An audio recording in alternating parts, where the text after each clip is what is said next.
Greetings and salutations, Dota fans! It is by Badger back for the League of Lads Season 14 Grand Finals.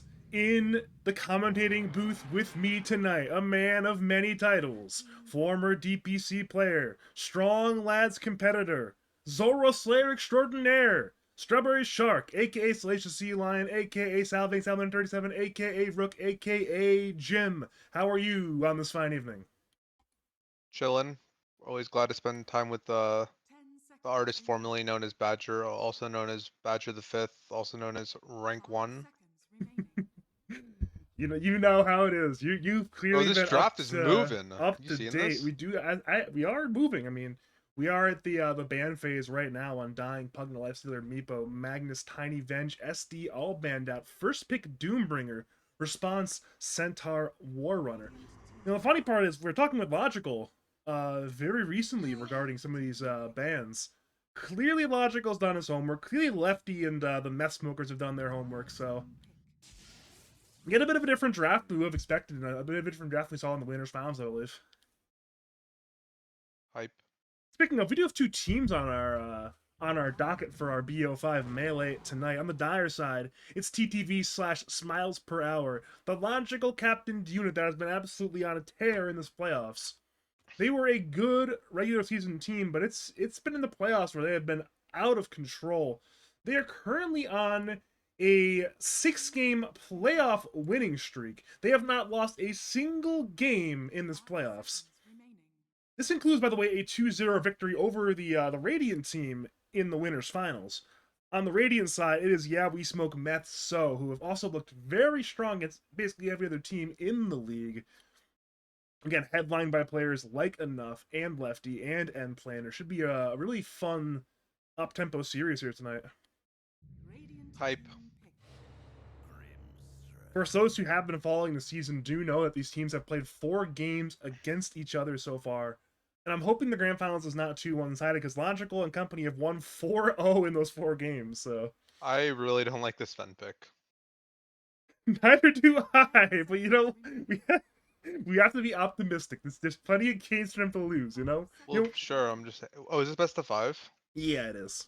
All right, I'll probably just cast like two of the games or something. Then in that case, I was better. aware. I was aware. Yeah, But I'm not a. Yeah, you already I knew. knew. I I'm. knew. It's But nothing personal. It's just I have brain damage, so. we 2 seasons ago, me and you were there. We were in the grand finals playing that BO5. Went pretty well until it didn't. In the BO3 we did real well, and then we lost game 4 and game 5. I'll take your word for it, bro. Yep, you were there. You I believe drafted. you. You microed me, remember? Nah, I'm just kidding. I remember. You I picked remember you the picked me tree Andy protector 4 Arkwarden. times. Andy Arkwarden, bro. You picked me tree 4 times. Yeah, good times, man. I Uh, miss the Badger tree. I will Badger say, tree and Badger tide, man. I'm just saying. Badger Abaddon, man, that's a classic. But it's Yeah, so unfortunate. far, really not loving. Oh, so I guess this is. Oh no, it's probably Terrorblade support. Yeah. Also, not loving Terrorblade support. It does. Does it work? Does the person who's doomed heal? Like, are they gonna gain Terrorblade's health? I don't know. Dude, I need someone to test this on a. I never see people. I never see people picking TB to counter Doom. So like, I'm assuming it doesn't work. Like, I don't think it works. This But is I could very well be wrong. I could very well be wrong. I'm very open for someone in your fine Twitch chat to be like, um, the unfortunate part is usually the person who would be good at interactions is Logical. And Logical's casted like 7 different lads grand finals with me. Except he can't be here today because he's in the game, Jim. He's in the so are you game. saying you want me to leave? No, I'm not saying that actually. I'm Oh, actually okay. I actually need you here today. Saying you don't always need me here, bro? You're putting words in my mouth. You're saying some really pointed questions right now. Bro, I'm being a little weasel. My bad. I My need bad. some like dull edge stuff, not man. It's too many games for these sharp options. I need dull options. Speaking of sharp options, it's Pangolier, a lefty classic, but also a hero that Camel Farmer plays quite well. So This looks. Pango looks very good here. So far, I like Dyer's draft a lot more. No offense to Radiant. I just think that like But I always say with lads, it's like, at the end of the day, bro, if you mess up, don't like your draft doesn't matter. It's not the biggest deal. So, and I don't, yeah.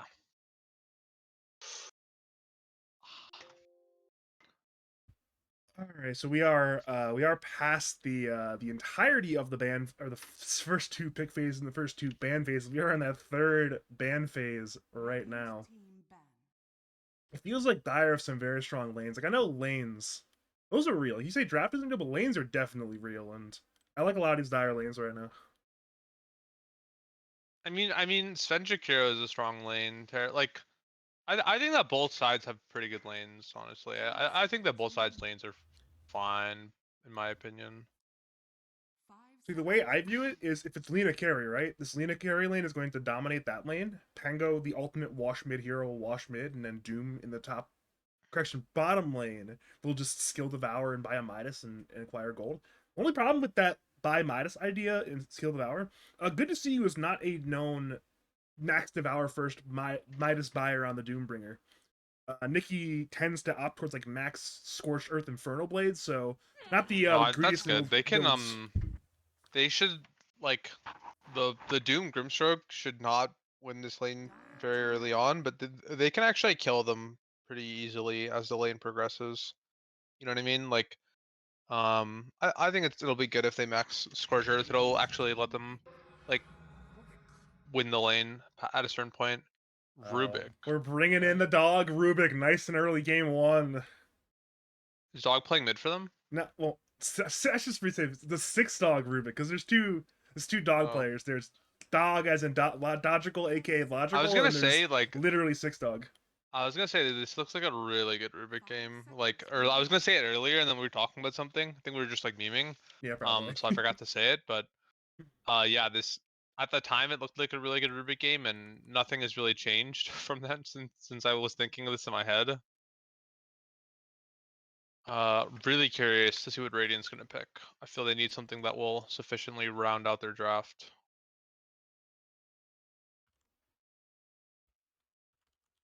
That's the hard part though. Is sure you have that 24 pick where hypothetically you can do that, but what actual hero can do it? You know.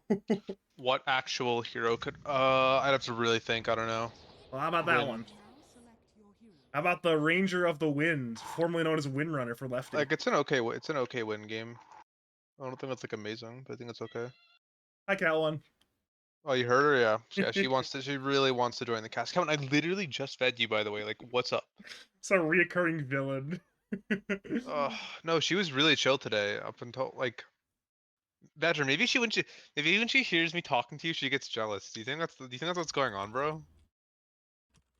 Perhaps, perhaps. Just saying, Badger. It's looking ever more likely. I will say being good all day and then suddenly being loud at the exact cast time, that's villain behavior. Yeah. Regardless, though, looking at the two drafts, where do you lean in terms of preferences? Good question, Badger. I think I lean Dire, but I I like mean, this win pick a on lot. draft alone, I definitely lean Dire. Um, I will caveat it though that I do think draft is a little fake and people worry too much about it. Uh, but just purely off draft, I'd rather be playing Dire for sure. Uh, I yeah, think going into the last ban phase, I was really feeling this Dire draft. I think this Rubik plus Wind situation makes it a little better for the meth smokers. Yeah, we smoke meth, so, but yeah. One I one still lean Dire. one thing is I do think when Dire first or when Radiant first gets their BKBs, they're gonna be really strong. Like the Wind BKB and Sven BKB are going to be really impactful this game. Both those heroes can kill Pango during their BKB, honestly, like really easily. And Lena. Yeah, If so you, that's kind of my thoughts on this. by the way, if you are just joining us, welcome to game number one of the League Lads Season 14 Grand Finals. A little bit of friendly all chat right away, by the way. Little referential stuff there from Logical and Diego, aka Storm Soldots. So. One big thing I'm really curious about, by the way, is if we're going to see stacks this game. You know, I feel like in LADs, there's oftentimes lack of stacking, and I'm hoping that this time that they can break that curse. You know. I think this there should at least be stacks from this twitch.tv/SmilesPerHour dire side. I know Logical, the way he views Dota, he thinks stacks are good. I've been playing with him a bit in the in-houses. He's definitely been, emphasis on stacking for support players, so I'm sure he'll do the same with Six Dog, with Simon. To be fair, they actually have a not amazing team at taking like they're okay. They're okay. But they're no Radiant.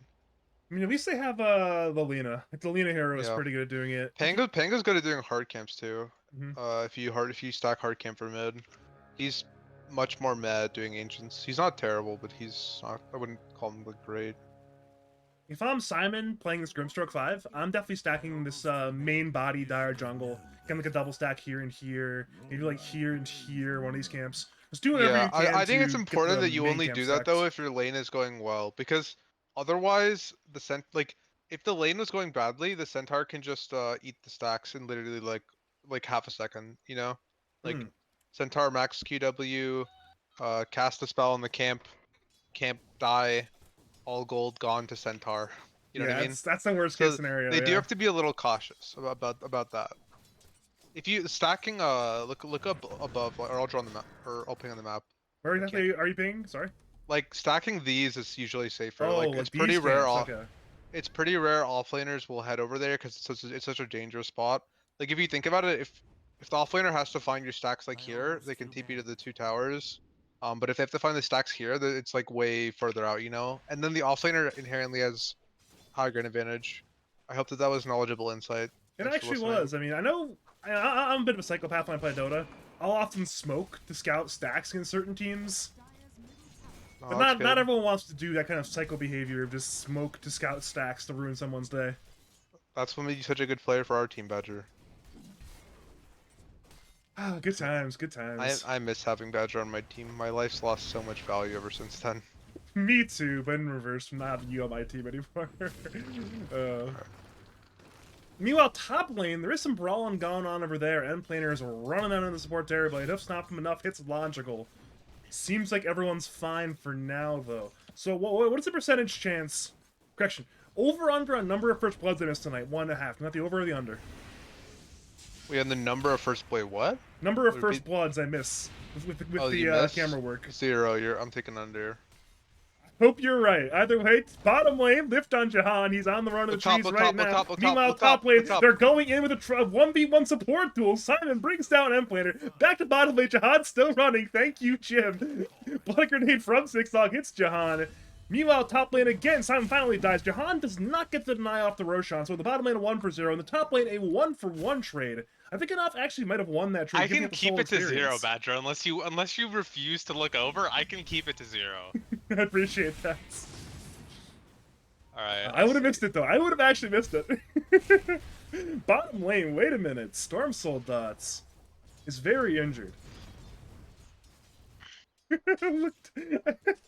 Still laughing about that one. I'm just curious. What's the MMR distribution for Radiant? Because I don't really know them in comparison to I know pretty much all the players on Dire. Or yeah. Radiant's got a mostly even distribution outside of their carry player. I think they're all like in that high 6+ sort of range. A couple 7K players Gotcha. in there. But Dire, Dire's very top heavy. Well, what is their carry player? I don't know what their carry player is. Storm Soul is like divine, or I think Gotcha. he actually might be immortal now, but he's definitely the low MR player in the That's team. hype. I love when your carries you let some more player. That's hype, bro. I already like Radiant. And then Dire's the Yep. exact opposite. The MMR is on Six Dog, and it is on Logical, and that's... I guess Simon has a little bit of MMR as well, but yeah. Very, very top heavy on 2 players. Hype. There's some brawl in bottom lane, by the way. Six Dogs on the run. A few more hits will do the job, and the kill will go the way of Sven. It's now 2-2 kill score-wise. 1-1 in both side lanes. Hype. Hype. Is it just me, or did Meta terribly used to have more damage? The Terrorblade Q? No, the Terrorblade E. Bottom lane, Oh, Sven's maybe a on the while run, ago. by the way. It's only 89 damage at meta, which I guess they might have for years ago, and I just haven't really looked since. I mean, I feel like I feel like meta hasn't been changed in a while. I could be wrong though. I honestly could be wrong. It's not like I pay attention to Terrorblade really. That was my problem as well. Again, Sven's still in the run. He has some Honestly, loaded I skills to use love it. this. I love this build by Nikki. I love the Doom taking Infernal Blade on level 3. Fuck the Q, just fucking hit him. Nikki is good to see you for those who are wondering. By Yeah. the way, Stormbolt on to Doombringer.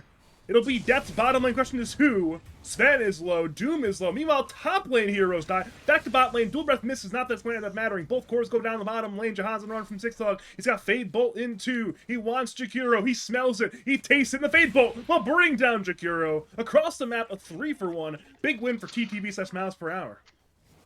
God, I miss Rudy Sealstar. It has no relation to what's happening I in the know. game. Sorry.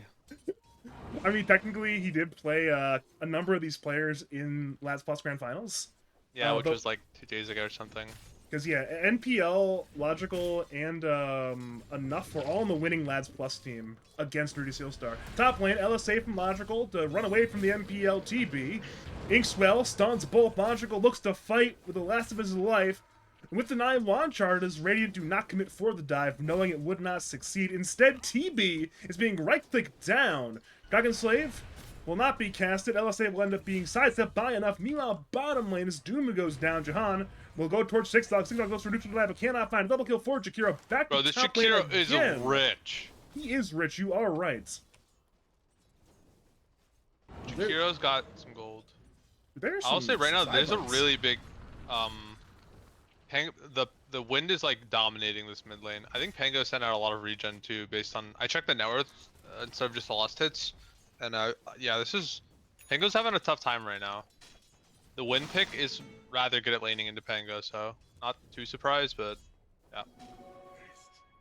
Ooh, that haste rune from MPL might have saved his life. Forced to TP out of Simon even. That's not what you want there for the Grimstroke. Now it's just a hasted meta Terrorblade running top lane. That's a dead courier, by the way.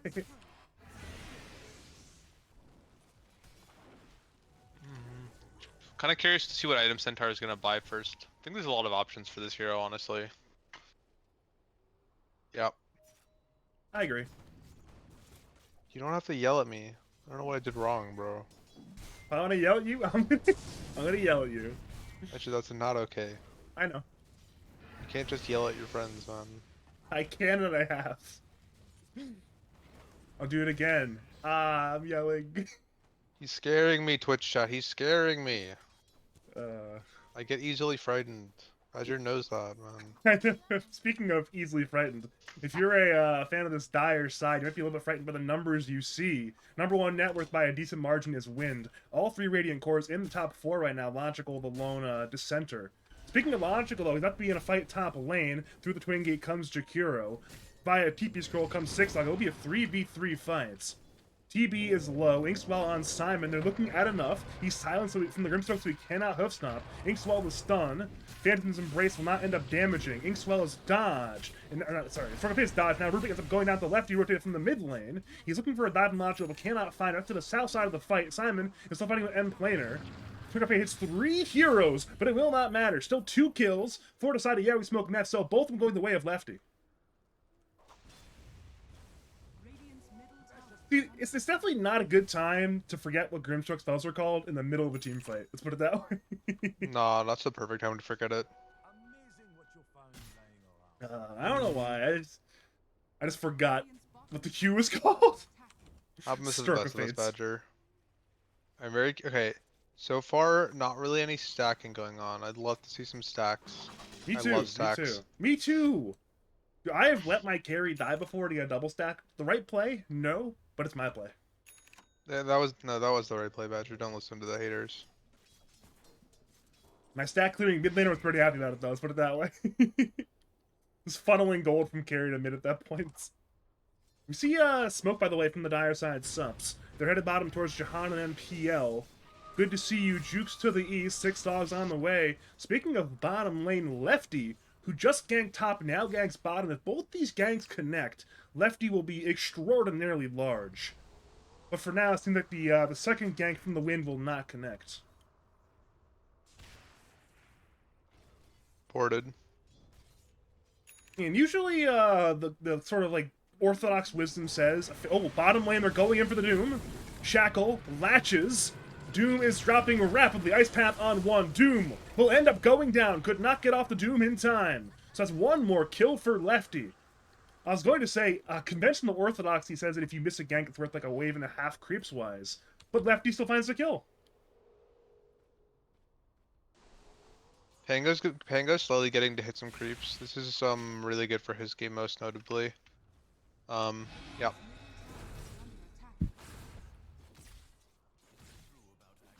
I would let you hit any creep you wanted, Badger.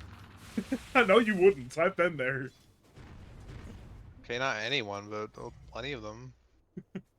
Okay, that's fair. There are a lot of creeps. You know, for those who haven't watched Dota in the last 2 years, they've added a lot more creeps to the map, so... Sure. Plenty of creeps to farm. Bot lane, lift on Jahan. Doom from good to see you. NPL backs up Jakiro, but it will not matter. There's no denying. At this point, Simon wants another kill. Looking for the Terrorblade. Terrorblade will get stunned by that Inkswell. Six Dog still on the way. He's got a stolen reflection, so NPL will look for some jukes. He's running around the trees. Roshan actually ends up bashing Six Dog twice. And TB, as a result, will be under his tower. He still has 10 sticks to play with. Not that it'll keep him alive for very, very long. That's a lot of spell damage coming through from all three heroes. NPL and Planet of Fall. That's both Radiant supports going down in the bottom lane. Enough TP's in. He's had enough of this action. Bottom lane supports dying. But Stampede's on cooldown, so nothing can be done. Yeah. I'm honestly just really glad that this Pango's been hitting a lot of creeps. He started to hover over for a gank, but then he changed his mind. Let's see, is there anything crazy going on in this game? Item-wise.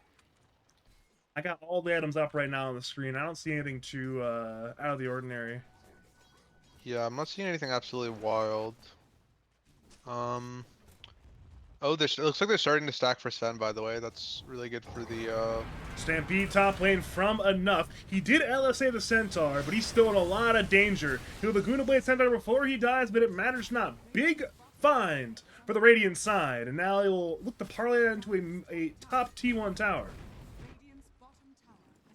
Speaking of T1 towers, the bottom T1 tower ends up going down. Doom got that last hit, so it is the classic trade of T1 towers going on right now. Sven's hitting some creeps, alright. That's what we like to see for our Sven player. Wait a minute, they are not abandoning the tower. Both dire subs have TP'd in. That is a TP in from Lina as well, so it's a 3v3 defense. The siege unit will fall, and the T1 tower top Pango's still here too. alive. Pango rotates in from the south side, looking for Enough. Enough will end up not being rolled on. Good escape there by Enough thanks to Jahan. Speaking of Jahan, he'll miss that dual breath. Softbuckle misses as well. Both teams are missing everything right now. The roll connects. Jakiro's in danger. Once again stunned. Once again stunned. That's some bad terrain to play if you're Jakiro. One kill for Camel Farmer, his first of the game. And again, we're at a relatively even spot right now, both kill and net worth wise. Let's see what Doom bought. Doom bought a blink, okay. I like that, honestly. I'm down with the Doom blink. I think it's fine if they try to be more active on the map. They're really good at interacting with Wind. They're really good at interacting with Sven. Honestly, just like all the heroes. It's Doom. They're good at ulting anyone, you know? Like, what more is there to say, right, Badger? I guess, I mean, Wraith King Meepo, I guess, but yeah. Most heroes in Dota do not enjoy being doomed. Yeah. Well, no. Even Doom is good at, like, people, like, as long as you doom the one that is the main Meepo, like, you're fine. You know what I mean, or no? I do know what you mean, but in practice, easier said than done. Speaking of easier said than done, it's NPL running into this Radiant jungle, looking to clear out the Dire, who are smoked up as 3. They have not broken the smoke, though. Actually, both teams are smoked currently, so there's intent from both sides to fight. They'll end up connecting bottom in, though, on Enough. He tried to Stampede, but it seems not to matter. Stampede forward by Six Dog. They'll bring down Centaur, but in comes Lefty. In comes Jahan. They're soulbound together by Simon, but they'll end up bringing down Six Dog anyway. So it is that 1-for-1. Both teams committed a decent bit to that one. But most importantly, macro-wise, Twitch.tv/SmilesPerHour will push this mid T1 tower, and they will secure the kill on it. Hype.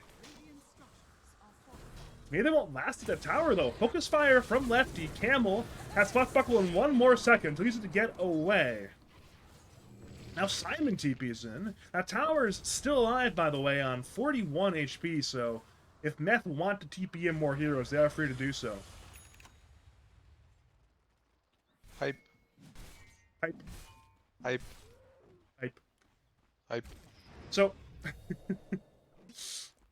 I do want to turn your attention to Logical. He is going for, as far as I can tell, a very standard item build on Lena. It is Gleipnir. Are you on board with that, or are you not on board with that? I think it's fine. I probably would have liked that he just bought bots instead first. They haven't lost any towers. There would be a lot of room to utilize the bots. I think this seems fine to me as well. I Speaking think I of would Logical, have liked no bots boots of more. travel to run away, but his teammates back him up. The Soulbind once again comes forward. It's chaos. Logical is dead. Radiant are losing heroes in return, though. It's lefty for Logical. Sunder on Simon. Simon to fall. That's 2 dead. Camel is rolling, stunning 2 different heroes, 3 different heroes, but 6 dog dies anyways. Camel will try to clean things up, but Radiant are fighting in a 4v2. Good to see you as Doom on cooldown. It will end up being a win for Yeah We Smoke Meth So, winning that fight 3-1. Hype. Sorry, I can't help myself. You can't contain the hype you've got. You gotta keep saying hype. Yeah, pretty much. That's fair. Wait a minute. TP from Lefty. He's looking for Camel Farmer. I'm actually not sure what he's looking for, but he's certainly looking right now. Through the Twin Gate comes Enough. Enough has Blink in 7 seconds. Camel's playing in a strong position with this Watcher. Over to Lefty. He's currently under Radiant Vision. He sees Simon thanks to that Observer Reward. Hoof's not from Enough. Down goes Grimstroke. So it's 1 sup dead, but the more important targets get away, and Dire will get the corresponding D ward eventually. Hype. Sorry guys. I'm really sorry, Twitch chat. I'll stop. Oh, sorry guys. Sometimes the brain damage hits heavy. I can tell. Yeah. Alright, let's see. Doom's got a Shiva's queued up. I really like this. Penga going Ags. Alright, pretty normal. Nothing crazy. One thing is I do think they need to not let the Sten go too crazy on farming. I think they need to try get like 1 good gank off on him. And they'll probably be fine if they do that, but if they don't do that, I'm a little worried for them. You know what I mean, Badger? Like, because Sven, I think, will be a really big problem once he has BKB. Well, I don't really like the Axis game that much, by the way.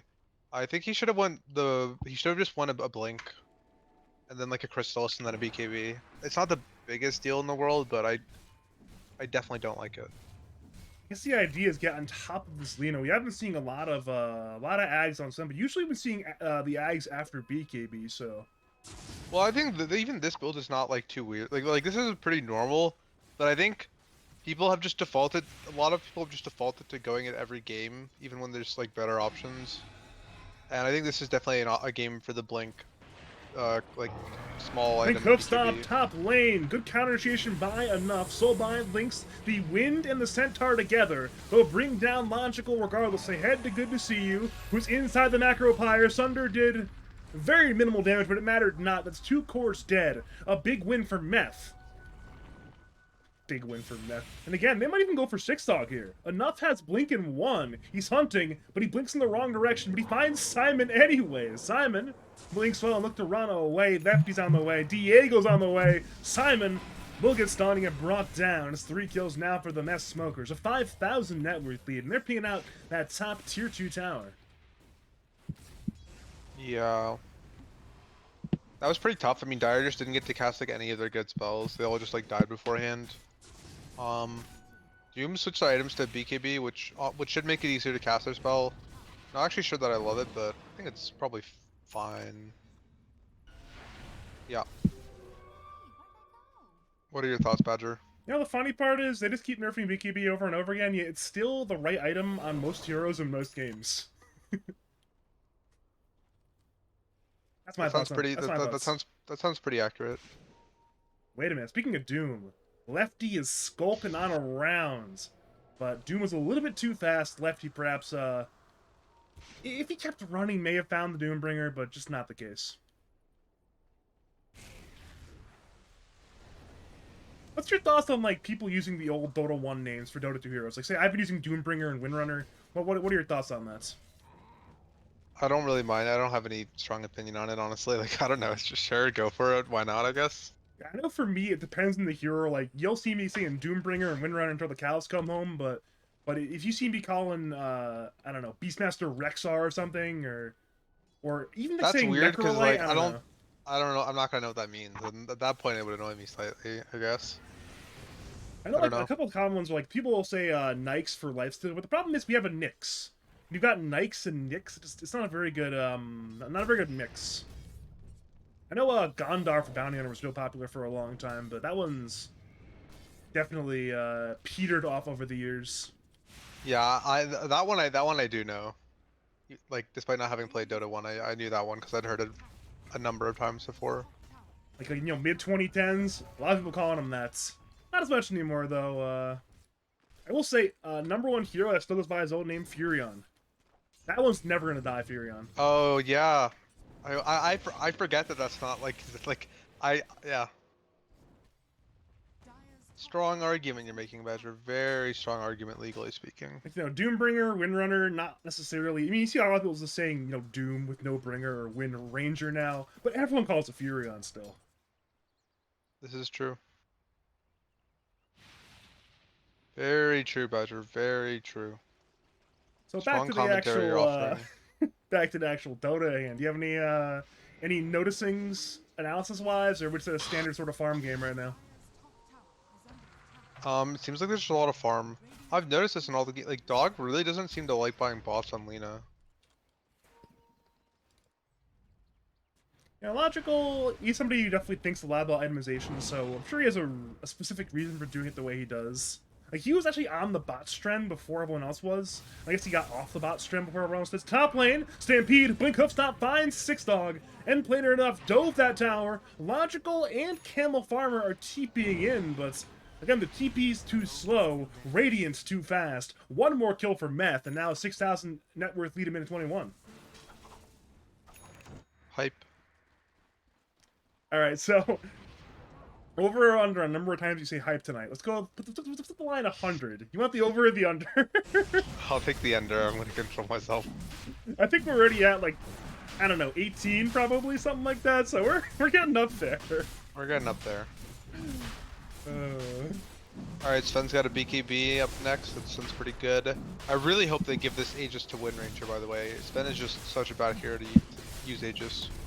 yeah, notoriously, you know, these transformation heroes not necessarily. Nah, great he's with taking it, bro. No. Oh no! Oh no! Diego, don't! In Twitch chat, they were calling him Stinky, and this is why. That's a stinky move right there to grab that Aegis. Oh, come on, guys. You're better than this, guys. Come on. Meanwhile, twitch.tv/SmilesPerHour, they've smoked as 4. Everyone but Lena is smoked up, lurking on that bottom lane. Roll from Camel. It'll end up stunning both the TB and the Sven. BKB forward by Good to See You. Doom's still available. Now's the latch on TB and Sven. They're both doomed. Sven will lose 1 life. TB will lose his only life. And now, with the second life, Sven will return. Ice Path from Jahan stuns the Doom. Hoof stops. Stormbolt to follow. Nikki's being controlled and brought down. Ends up being that 1-for-1, though it is 1 plus Aegis for 1, so definitely a big That's win there actually for kind of Dire. good for Radiant, because Radiant could go, like, hit a tower now while Doom is down, and they have... Like, Sven actually has God Strength up in a second, so... That actually kind of worked out for them in a weird way. The decision to give Sven the Aegis, I mean. You know, sometimes it's not about good decisions and bad decisions, it's about how you use your decisions. And even if it was a bad decision, it was used properly. Good call, Badger. God, you should consider casting. I think you're pretty good at it. Thank you. Thank you, Jim. I problem, bro. appreciate your support of my passion. Oh, Cat 1. Dire Oh, Side Cat. Tormentor goes down, by the way. Can Twitch chat have a talk with Cat 1, man? Cat 1, what's wrong? What's wrong, buddy? Listen, if me and Andy and you can't control Cat 1, what hope the Switch chat have? None. They're useless to me. No offense, Twitch chat. Uh, Nothing against you guys. It's just... Yeah. Wind has a Dragon Lance up next. I think it's probably fine. Nothing really crazy item-wise, I feel like. Oh, actually, Terrorblade is a Dagon. That's kind of crazy. I don't know if I like it, but it's really cool. So I'm Ooh, gonna Blink say it's a good stolen item. hoof stop from Six Dog finds Lefty. Still a bit of a tough nut to crack, but it will eventually end up being a kill perhaps. Soulbind on 2, it's Wind and Centaur locked together. Incom's able to bring down the Windrunner. And now it's time for more to die. Six Dog is dead, Enough is low, Jahan is low. Radiant taking so much damage, Enough's juking, but he's still stunned by the Rollin, Boulderin, Pangolier. Diego arrives, Storm bolting Pango, Dagon from TV, Camel to fall, but in comes Good to See You. BK being running down the Centaur, Enough actually end up getting away. Doom could not finish the kill. Logical arrives, that might be too little too late. Turnbolt forward by Diego. Down goes Simon. M-Planer dies to Logical. The Logical's fighting in a 1v3. BKB from Sven. BKB from Dog. But BKB matters not. An ultra kill for Diego on the Sven. And a massive full 5-man wipe for Yeah We Smoke Meth So. Ooh, yeah, that was not a good look for Dire. Okay, Badger, I'm gonna try to trick Cat one out of my room. Keep the cast going. I'll be right back. Okay, she's, you know, you understand. We've been here many times before. We have at least a dozen times. You know, I'm good at covering the dead air. I've solo casted before. I come from a very particular. Hold that thought. Ice Path on Rubik. Rubik lifts the Jakiro. Ice Path can be stolen, perhaps. Six Dog blinks forward, steals Ice Path, but misses it. Camel has Swashbuckle and the inhibit from the Diffusal Blade. Ice Path once again hits Pangolier. Good to See You's running forward. Blink available. Jahan will end up dodging out one more Swashbuckle, and Stampede from Enough will save his Jakiro. A selfless play from Enough saves his supports. Now there being no kills for the side of SmilesPerHour. They're currently down by 13,000 net worth, by the way. So I mentioned Ice Path once again. The stolen Ice Path misses, but I did mention in our preamble in the pregame that these teams have played officially in Lads Play 4 times, twice in the group stage, twice in the winners bracket finals. TTV/SmilesPerHour were 4-0, but in this game 1 of the grand finals, it is Yeah We Smoke Meth So who are definitively in that driver's seat right now. I mean, you look at this win probability graph, a 95% chance to win for Enough and company. Speaking of Enough, he gets the free Aghanim Shard thanks to Tormentor being taken. So at this point, the Meth Smokers, they grab that Dire side Tormentor, got a free shard for Jakiro, grab the Radiant side one, a free one for Centaur. So again, that's certainly good to do. I'm sure, for example, Six Dog would love a free shard right now. So would Simon. Simon just bought his own anyways, but I'm sure Six Dog would have loved a free shard, and he will simply not get one. How does the Cat 1 Crusade go? He's still on the Crusade. So hold that thought about the Cat 1, because there's 3-man smoke from Yeah We Smoke Meth So. It's Lefty, Enough, and Jahan through the Radiant Jungle. They're pinging Logical. Blink, Hoof Stomp, Shackle, Focus Fire, but it's a purge from Simon to save Logical. He'll BKB and TP, and it will end up barely succeeding. Simon TP's away. Somehow, some way, that beautiful initiation ended up connecting on nobody. Between a great Delta split and TP away play by the Dire and a bit of a miscoordination from the Radiants, there were no kills there. Everybody survives. And if you're looking at, you know, like an over-under on number of Dire heroes that are supposed to die there, you hit the line at like 1.5.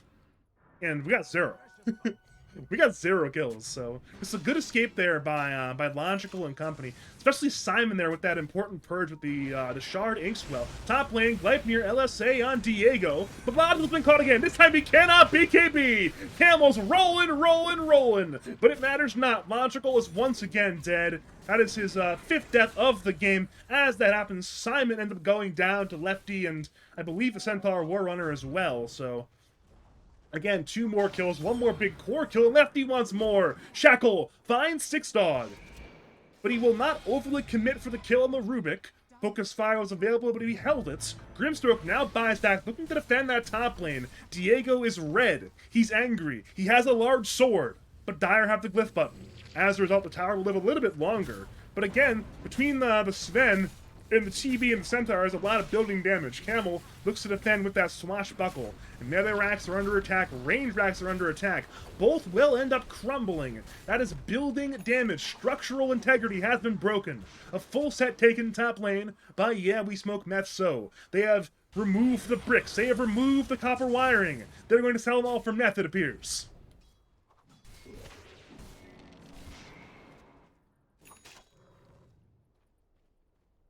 And again, we see in this winning position that, Yeah We Smoke Meth So do not want to give up their map control. There is a gem purchased by the Terror Blade of M Planer. He wants to continue to simply control the map right now. Looking at Dire Vision, they have a couple of wards, but with that gem, especially this ward right here, is not long for life.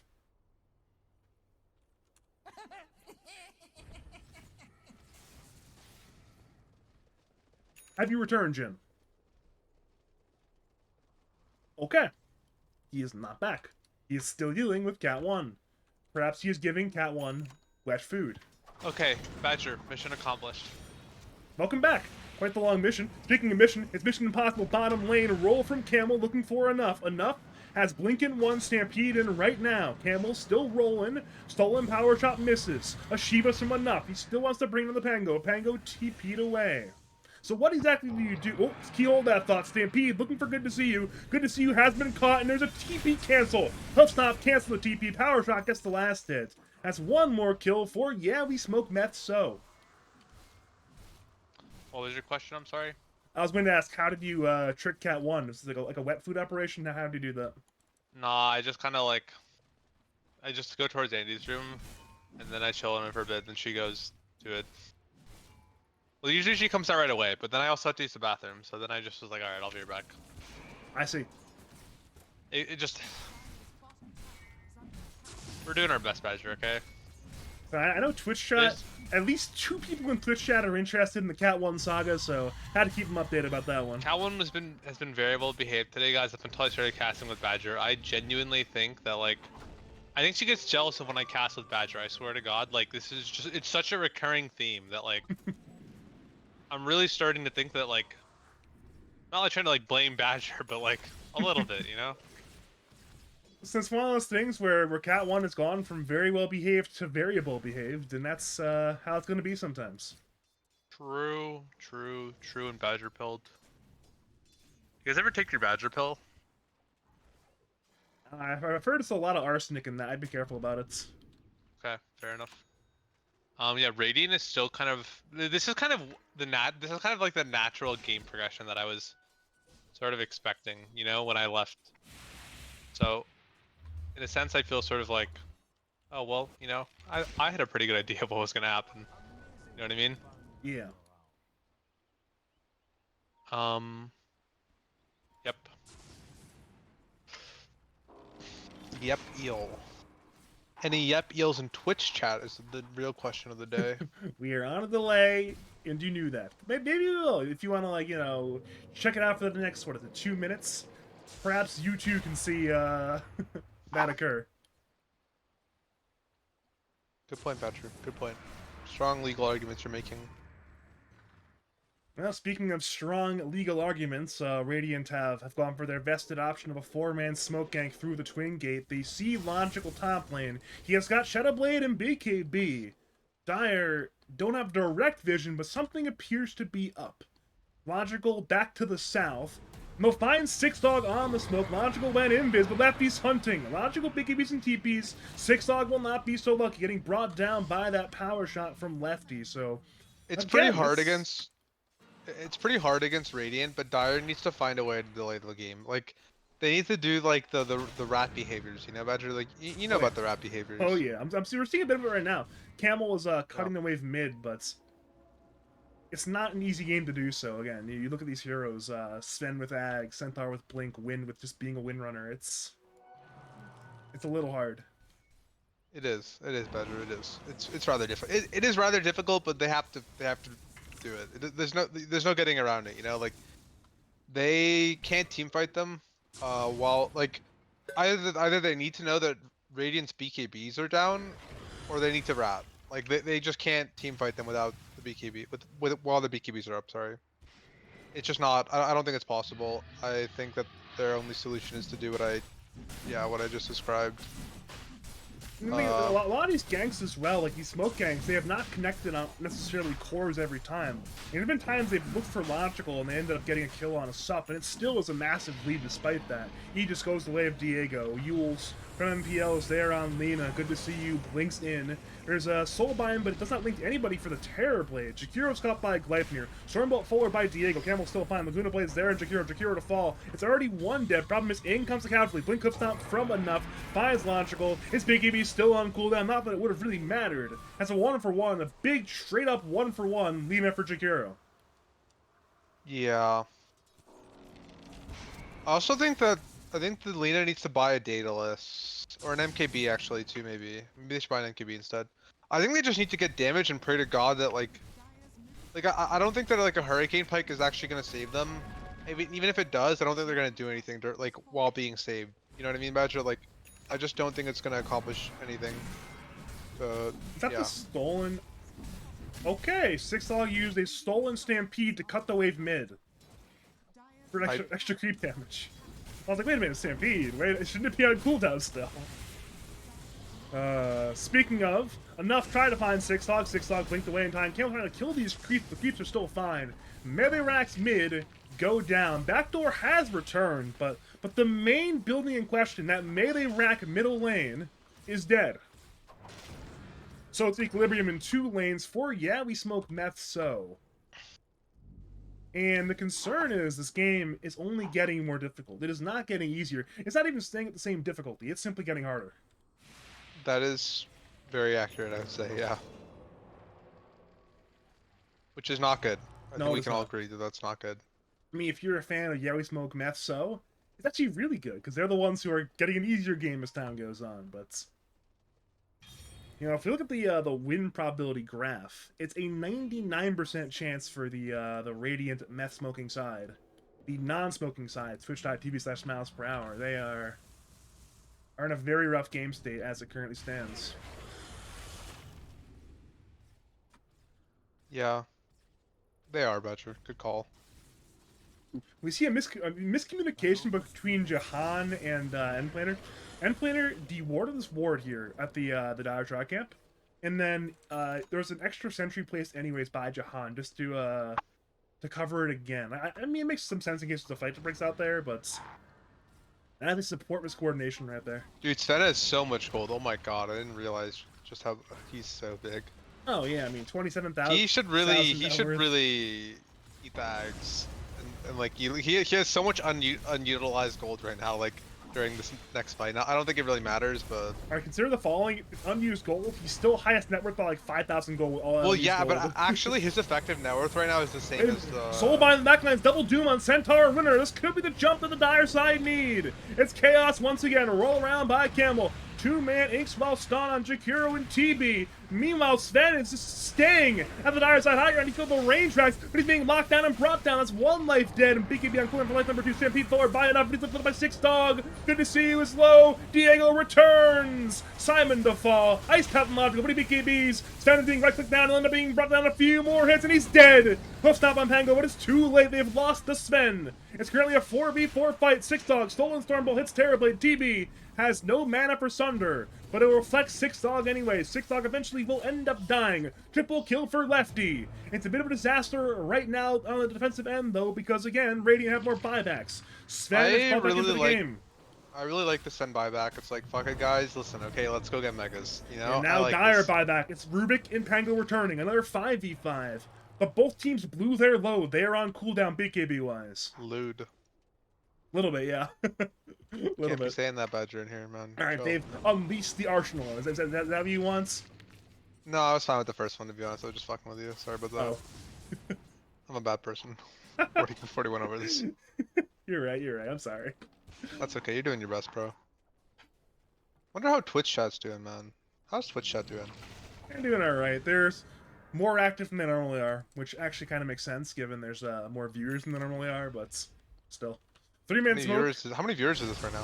54.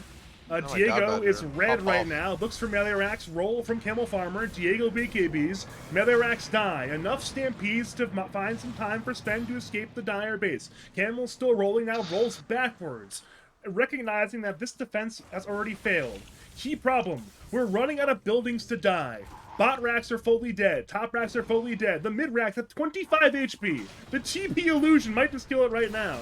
BKB from Lefty just to kill the range racks. That's mega secured by Yeah We Smoke Meth so. And again, barring an absolute miracle, we are closing the book on game number 1. This chapter will be over, and for the first time all season, Yeah We Smoke Meth so are about to defeat twitch.tv/SmilesPerHour.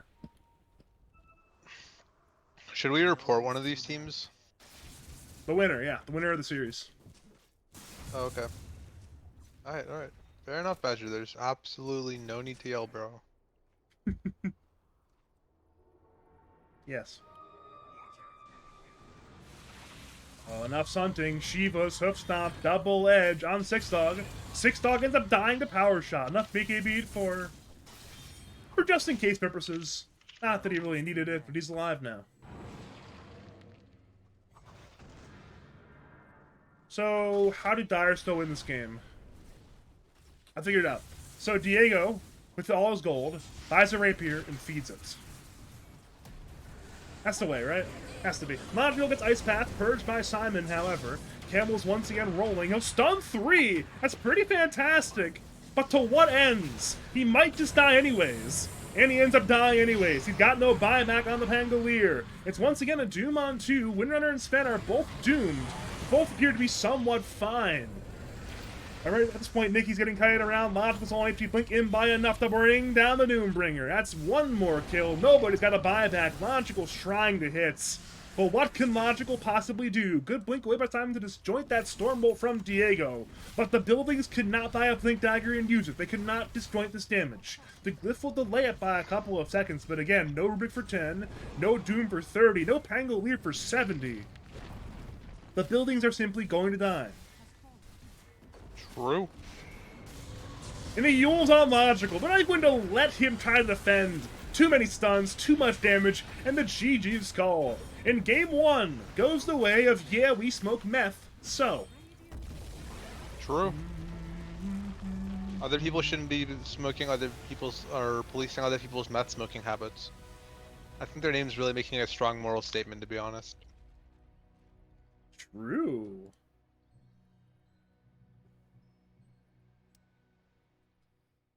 Okay, so you got any more analysis between game 1 and game 2, or should I just cut right to a break? I do. I mean, do you want me to talk about like something to think Dire could change? Yeah, do that. That sounds good. Okay, I'm not saying Dire shouldn't give their pause for the last pick, but I don't think that this rubric was it. So they should either reconsider that or reconsider their choice of last pick. Because not to blame them, it's like you are the last pick, support, and like I don't think they really like own their lane with it, and I don't really think that like yeah, I'm just wasn't really seeing any crazy impact from it. Not to like blame them. Well, that is fair. That is fair. On that And note, also, I do think that they should maybe get rid of some of these super fast farming heroes for Radiant because it's yeah, and though they look good on the wind, so maybe that as well. Thanks for listening. all right, on that note, I'm going to cut us to a break between game 1 and game 2. My name is Badger. I'm joined by Rook, and we'll see you for game number 2 of the Legal Ads Season 14 Grand Finals in a couple of minutes.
Greetings and salutations, Dota fans. It is I, Badger, back for game number 2 of the League Lad Season number 14 Grand Finals between twitch.tv/SmilesPerHour on the dire side, and yeah, we smoke meth, so the game 1 winners once again reprising their role on the Radiant side. And as mentioned before, I am Badger, and once again joined by former DPC player, extraordinary Dota player himself, Strawberry Shark, aka Rook, aka Jim. How you doing? I'm chilling, bro. I'm chilling. Hmm. Yeah. Is that an acceptable answer? You know what? Yeah, I'll rate your answer a solid B plus. I'm happy with the work, but you know what? I want you to do better next time. Okay. I'll do my best. Centaur and Doom banned out both this game, by the way. And Saven. So the 3 heroes that were selected last game will no longer be in this game. And this is the point that I pull up the Dota buff to find out what heroes are available that weren't last game. 1 second. I don't believe in using Dota buff, but okay. Well, Open Dota strats, the VOD from game 1, the Twitch VOD even. So yeah, Venge was banned last game, not banned this game. SD was banned last game, but it was actually banned 10 bans, so it could have been picked anyways. Meepo is available, was not available last game. So Meepo, Venge, and Pugna are available. Wait, which of these two teams is the Meepo team? The Meepo team would be the logical team, apparently. Does he still does he red play it at all, or like is this just because like he has enough game like has he played it in lads, or like do people just ban it anyway? You know what I mean? Like, You know, it's one of those things. Logical's got enough games in the Meepo. He's not necessarily like a huge lads Meepo player, but he certainly. I mean, to plays be a honest, hero, I so. feel like if you're not really playing Meepo, like if his last Meepo game was like let's say 3 months ago, I'd be like, yeah, bro, go take the Meepo, honestly. Alright, he's got a game from one of the Face It in-houses 4 days ago on Meepo. Do you think he played that game specifically for this scenario? Nah, he was playing to win. He was playing against AB1. And he plays to win against AB1. Bro, that sounds like the most tryhard shit ever. Oh my god, I'd want to vomit. No offense. Logical's he's here to try. And speaking of trying, you have Vengeful Spirits. Dude, picking Meepo in an in-house so you can like beat your friend, like what the fuck? Excuse my language, sorry. I know that this is like a Christian server, right? The legal ad server. Badger? Sorry, I was typing Oh, in the no Twitch problem. chat. My apologies. You're apologizing to Twitch chat? No, apologizing to you for focusing on a message in Twitch chat. Oh, okay, no problem. It was a message from our good friend, Rojo Fireflu. What's Rojo messaging you about? Is it the drugs that we're buying tomorrow? Not quite. Oh, okay. But we do have support selected by both teams, by the way. Enigma band, Timbersaw band, so logical, sticking to the script. Doesn't Six Dog play Shadow Demon a lot? Crazy? Yes, he's a very good SD player. Simon can play it as well, but it's gonna be Six Dog surely. Yeah, I feel like if you have like if a team has 2 SD players and one is better at SD than the other, that guy should just take it. SD's a pretty high skill cap hero. Like you can do a lot with him. Yeah, Overall though, I mean I like Venge as a hero too. I feel like it's rather strong in lies as well. So I don't know. Pretty neutral start to the series or to the draft in my opinion. I think Venge. If we were picking Venge, the season we'd be in grand finals right now if we we're picking Venge. Actually, I didn't know I could play Venge at the start of the season, which is unfortunate. If I knew that, we would have won a lot more games. Honestly, Venge core is pretty good in lots too, I feel. So you've played an offlane core before, right? And just I played a lot of games of Venge core. I played it in every core role, bro. But yeah, I played a lot of it in offlane. Actually, you know what's a hidden really strong core right now, Badger? I'll tell Twitch chat just for you. Mm-hmm. Dazzle, bro. Dazzle's crazy as a core right now. Middle lane or offlane? Either one, they're both good. I know Logical can definitely play the Dazzle as well, so it's not impossible. Offlane is more contingent on you having a support that's melee who can, and like, well, it's really lane dependent. Mid lane is really safe. Like, it's gonna do fine against like everything pretty much, and you just get ags and become god. So remember when we were saying that Six Dog's definitely playing Shadow Demon? Yeah. I think he's definitely playing Pugna instead. Actually, Oh, okay. this is like I don't love Dyer's heroes right now. Yeah. I mean, this is just one of the big Six Dog heroes. They've picked a good bit of Pugna recently in playoffs. I think they have 6 games on Pugna this series, including both the games they played in winners finals, they grabbed Pugna and beat You this know what Radiant hero would be team. really good against Dyer, I think? What hero? Techies. Well, Brewmaster's really good against Dyer as well, actually. Bro, actually, this is a nasty Brewmaster pick. I wasn't even thinking of Brewmaster. it's probably we're thinking like a Mars mid or a Mars 4 in this case. I don't know. I don't know their players at all. I mean, I would assume Mars mid, but like, I don't know the players, so I can't comment. But yeah, this is a really good Brewmaster game as well. If they're looking for a support, I would take. Okay, the not looking for support. It looks like. All right, so there Yeah, is I'm really curious what their lanes are right now.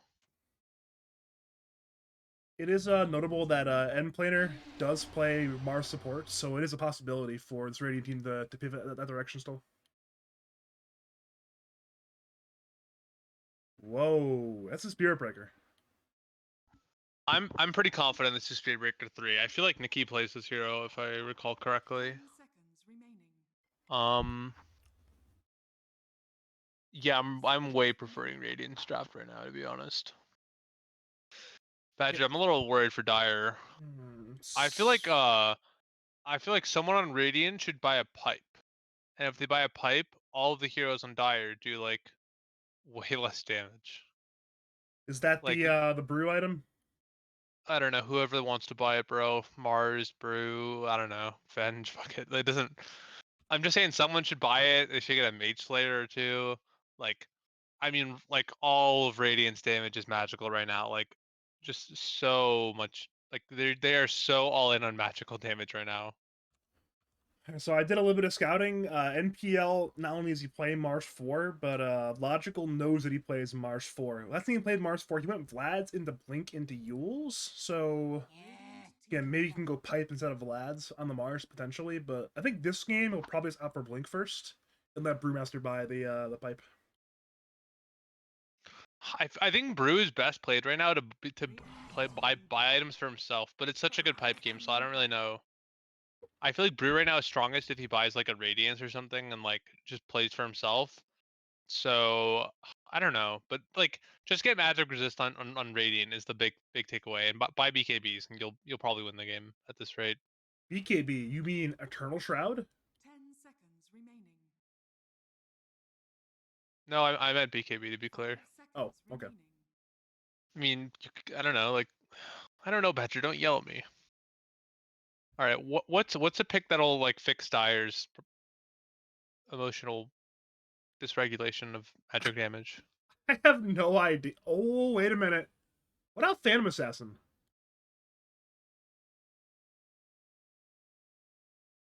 Could we see It's the logical PA here? it's okay. It's not a great Phantom Assassin game in my mind. I think Benj is good against it, and I think that Brew is fine against it. I mean, I think it's a pretty not too hard lane for Brew, and then Brew is gonna run him over until he has BKB like really hardcore. Yeah, it's funny. The other two heroes that came to mind were like Meeple and Morph. They're both banned. Again, Lefty, he's been banning well tonight. I like his bans. What hero would I pick if I was Dyer? I don't know. Dyer's got a lot of problems. Kunkka. Does that solve the? Wait, is that Leshrac carry Kunkka mid? Wait a minute. Very well could be. I don't know what their lanes are. All I know is that honestly, if Radiant just like if the game goes long enough and Radiant just has a bunch of like they have a pipe, they have a glimmer or two, they have BKBs, like I mean Dyer's damage is just non-existent. I do think though that Dyer's heroes are very good at accruing an early lead. Oh, I actually really don't like anti-mage. Yeah, I think it's countered by a lot. I mean, I get the idea. As obviously, you capitalize the mana void, I you, mean, you if this drain the goes late game, mana, he'll be a but god. But again, SD imprisonments not fun Dire for actually has AM. heroes that like can both catch him and like get online pretty fast. Like Kunkka is online super fast in the game. Has great catch for anti-mage. Um, Spearbreaker similarly is like they just need phase boots and they're a hero pretty much. Phase boot Shadowblade, whatever. Um, Lestrak Pause one's able to like interact with the opponents really early on. Yeah, I do think if it goes late game, it's like a really free anti-mage game, like assuming you have like hands, but I don't like the anti-mage pick at all, to be honest. I really dislike it. I feel like you could just pick any like normal carry, or like you could, yeah, I don't know. I feel like you could just like pick a normal carry and buy a BKB and have a pretty similar effect to having the AM, you know? Because like Dire does have really good stuns against AM, and also like a- people love picking AM into Pugna, but like AM sucks against Pugna. Like whoever AM blinks on, they just get like he just decreps his team. You know what I mean, Badger?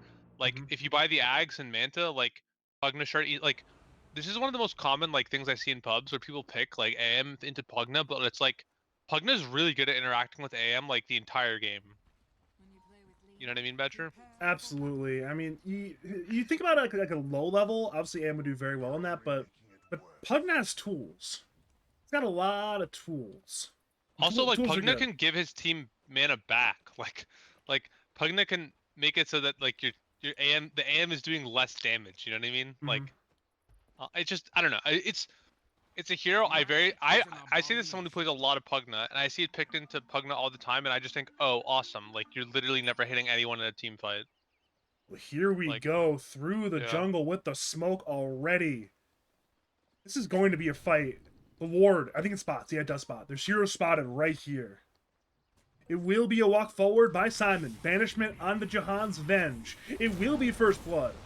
And it will certainly be going to Camel Farmer, the Badger, ideal person to give it to. you've caught both first bloods. I have. 2 out of 2. We're doing well so far. That one was easy to be fair, but yeah, 2 out of 2.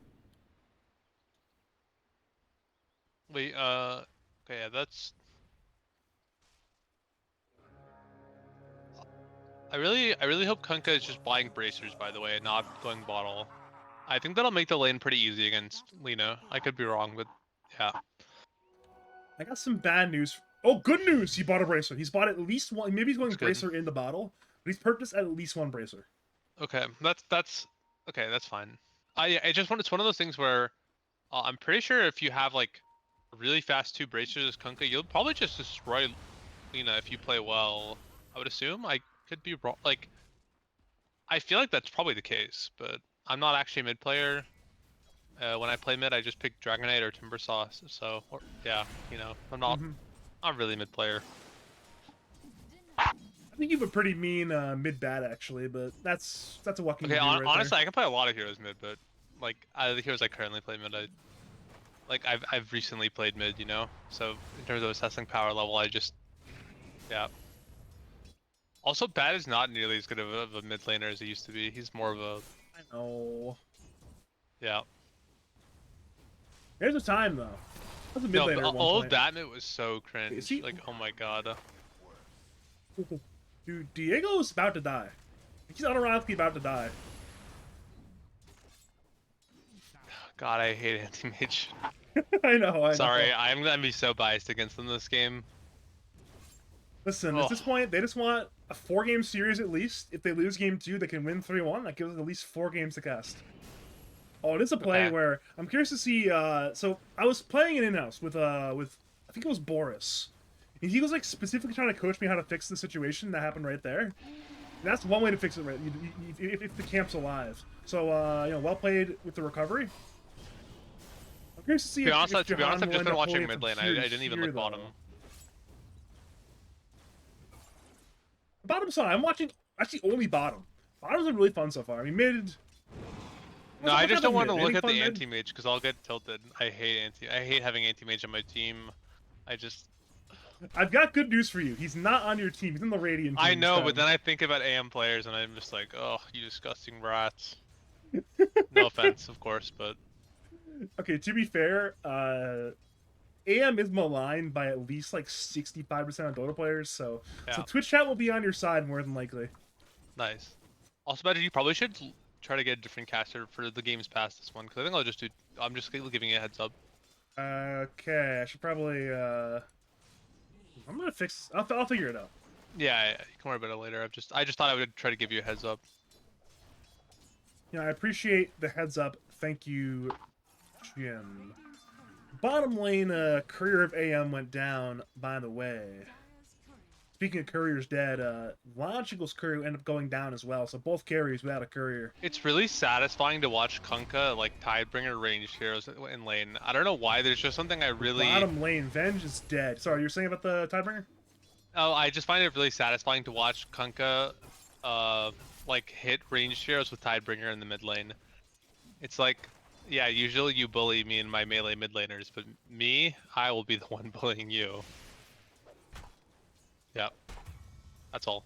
I missed the kill bottom. Six Dog is being gone on by Jahan. Jahan will end up not securing the kill with a right click. The Fairy Fire ended up saving Six Dog, so Jahan thought he had the kill, ended up not getting the kill, and as a result, it's a death for nothing. I'm very surprised, by the way, about picking AM especially. I'm assuming that they knew that this would be AM into Spear Breaker in lane, and that's like a really easy lane for Spear Breaker, by the way. Like, that's like a really, really easy lane for Spear Breaker Badger. Mm-hmm. I don't know if you're aware of this, but it's like trivially easy. I mean, it makes sense, just given the difference in stats. 6 against the 9 to the tower, no surprise there. Top lane, Split Earth on Mars. End planers on the run, but Simon secures that last hit. They cost Logical a lot of his mana, however. Kunkka's so that might getting be a bit low problem. battery. Look over. Hmm? Oh, no, never mind. Sorry, I baited you, Badger. Oh, he's getting a bottle refill. That's important. Yeah, Six Dog helping out his mid laner a lot. Now honestly, with Xmar that. Oh, Decrep on Lena. Not an easy kill, but Mars it is seems like it TPing. might be. Mars has arrived. He's got Rebuke and Spear. He rebukes. LSA from lefty. Spear onto the Pugna. Six Dog, who just TP'd mid, dies again. It does buy that's time really though, for painful. Camel to get that water in. that is really that feels really bad if you're the Pugna. That's pretty painful. Well, it's good to see you. Runs away.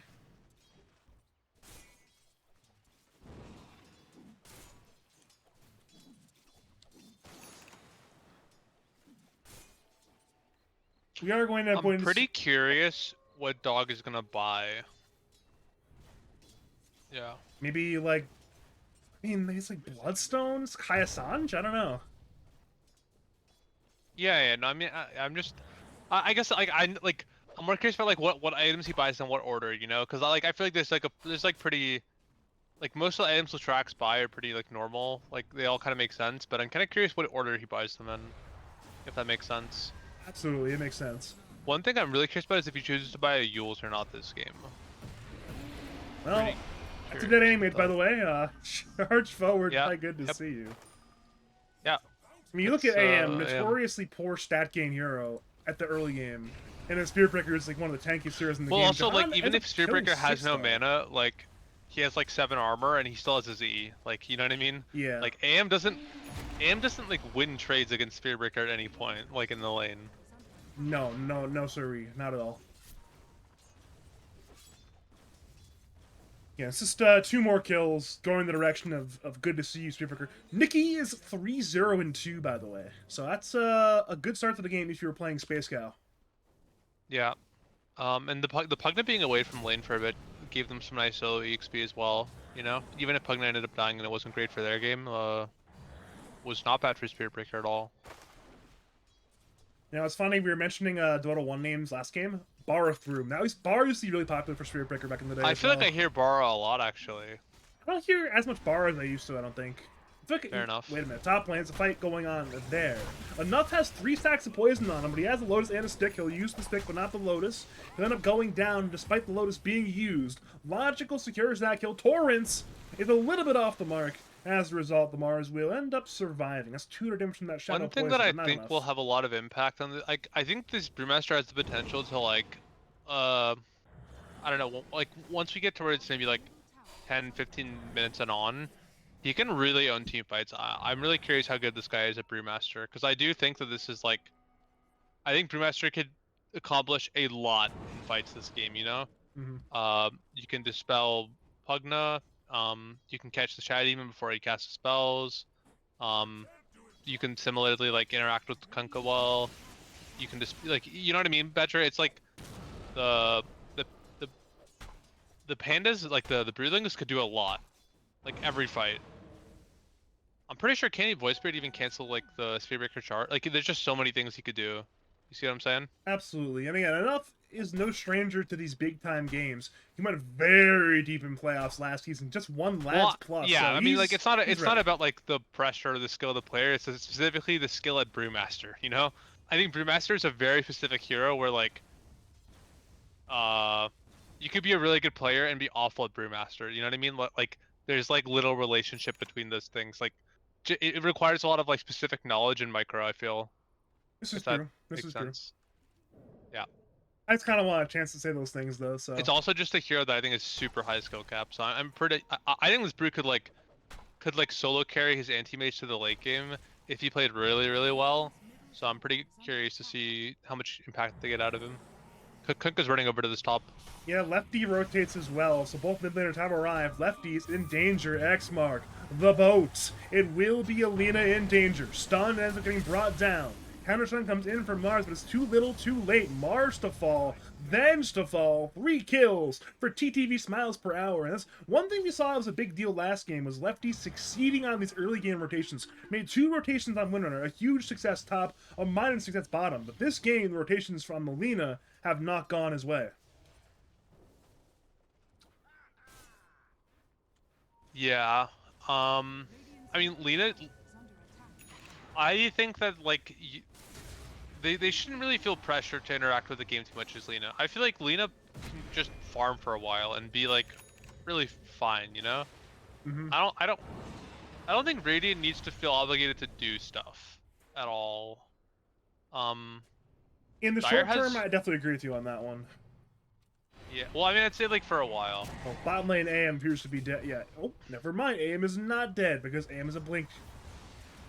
Not that 6 doesn't want to still get the kill, but I think in the medium term, Badger, eventually, what are you doing for the over under on AMB Fury? minute wise, Yeah. I'll put the line at 17. You want the over or the under? I mean, I'll take under, bro. 17 is like really late. He's got no money though. Okay, No, I top know, but lane 17 monster is that's gone on, and there's no more TP cancels. He ends up escaping on the Lesh. Didn't even use the magic wand. Had that much confidence in his TP. Yeah, how about 15-30? You want the over and under? Top lane, Venge stun on SD. Marsh Spear does not lash to a tree, however. Boat available for Camel who TP into the top lane. X mark onto I believe. I'm not even sure where it's on. I think it's on the Shadow Demon or something. I don't even know. I'll take Maybe the over Mars. on that, by the way, Badger. Regardless, Simon ends up going down. There's no kill for Camel yet. The boat will hit on Jahan. Tidebringer does not at the Venge, though. Camel's being kited around. Blood Grenade, the Spear, the damage. It's moderate, but not quite enough yet. X mark from Camel there, this time on the Brewmaster of Enough. But Enough simply walks away. Torrent will end up splitting the wickets. Enough's now running to the south, but it's perhaps too late now.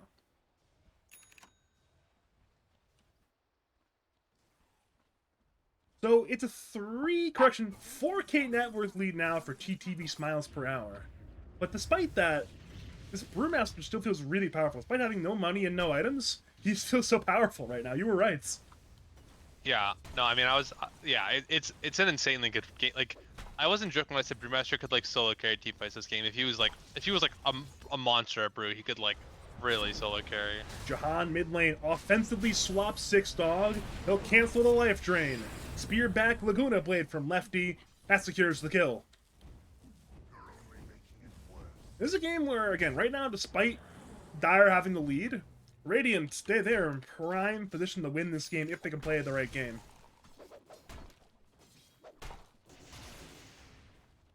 I will say though, this what you were saying? Oh no, I was just gonna say that, AM. I think AM really wants to try to find like he wants to. This is one of those games where I think he really needs to use his ultimate at some point to like steal some random kill in a team fight and get some gold. You know, because I think otherwise it can be pretty hard. Well, mid lane, speaking of pretty hard, Mars is in a pretty hard spot right now, being brought down, it appears. He ends up surviving barely. The SD damage was not enough. And it's one more aggressive swap from Jahan, but Jahan lacks the ability to use Magic Missile. Is on cooldown for 6 more seconds. As a result, it's a rune fight. Lefty will end up securing that one as well, so... Again, a missed kill and a missed rune. Both not great things for Camel. True.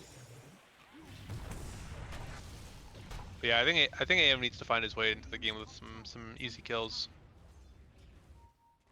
We'll see if that happens or not, though.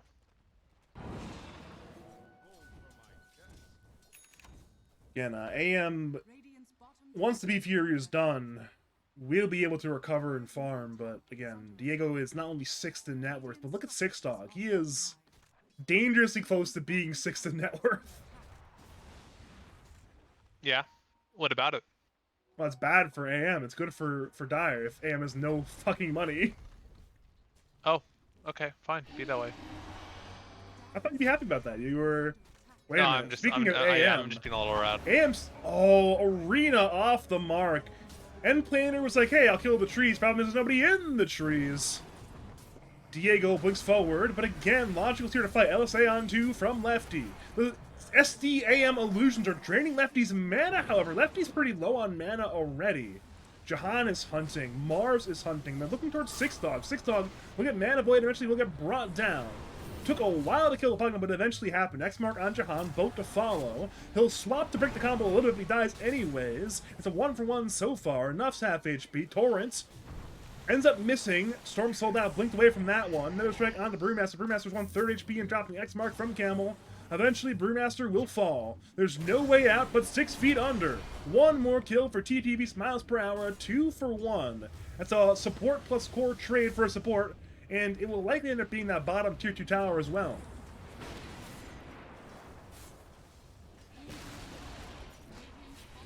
Wait a minute, mid lane, Jim. Look at mid lane. AM's about to die again. Oh no. Never mind, he's not dead. He's officially not dead for now. Problem is Camel's here to kill Venge instead. In the mid T1 tower. So, a wise man once said, sometimes you gotta run the train. Right now, SmilesPerHour, they're running the train. They know they're strong, and they're saying, you know what, we're just gonna run around, capitalize on our strengths.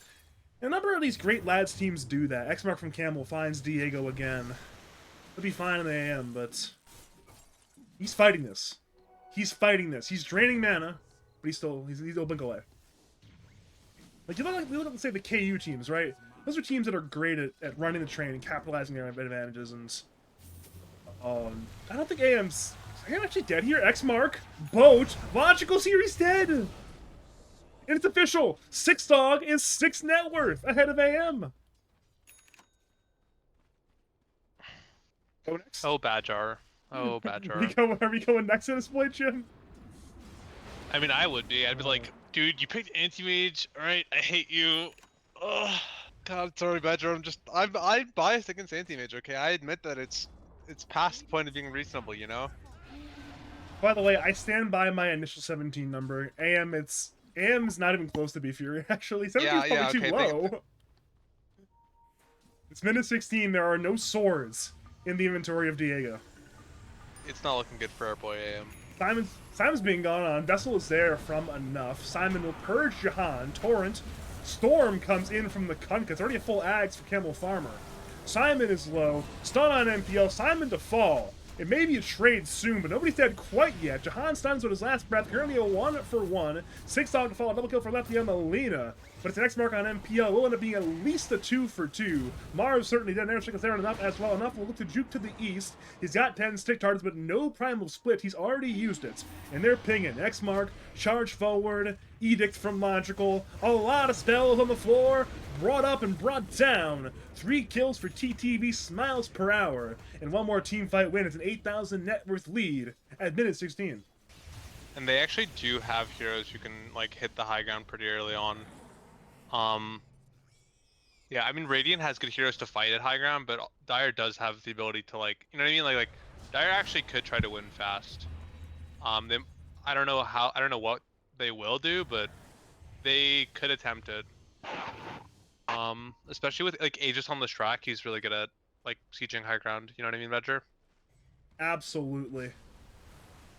And again, I guess getting the Roshan kill isn't going to be easiest with this lineup, but it's easy enough. And then at that point, then you can just go high ground and play some Dota 2. Yeah. They can. I mean, they can do it pretty at a pretty alright speed. Pugna put some helpful damage into it. Leshrack's honestly pretty good at it with his. Oh like, no! The charge damage! It's you see that charge damage with the decrep. Yeah. Sixlaw's going to die for it, it appears, but there's no way he lives. Another strike on Jahan. Jahan is dead. Sixlaw's still alive! They need to kill him. Okay, they killed the vessel. But enough ends up going down for that split earth damage from Logical. That's... I mean, after Yeah. game 1, this is a resounding comeback game 2 from TTV SmilesPerHour, and they're showing why they won the last 4 matchups before G1. This is a, I feel like this is one of those things boy. where like Radiant was like, guys, we own them. I can totally like own them as anti-mage, and then like you play anti-mage, and then like after this game, your team is gonna be like, no, you're never playing AM again.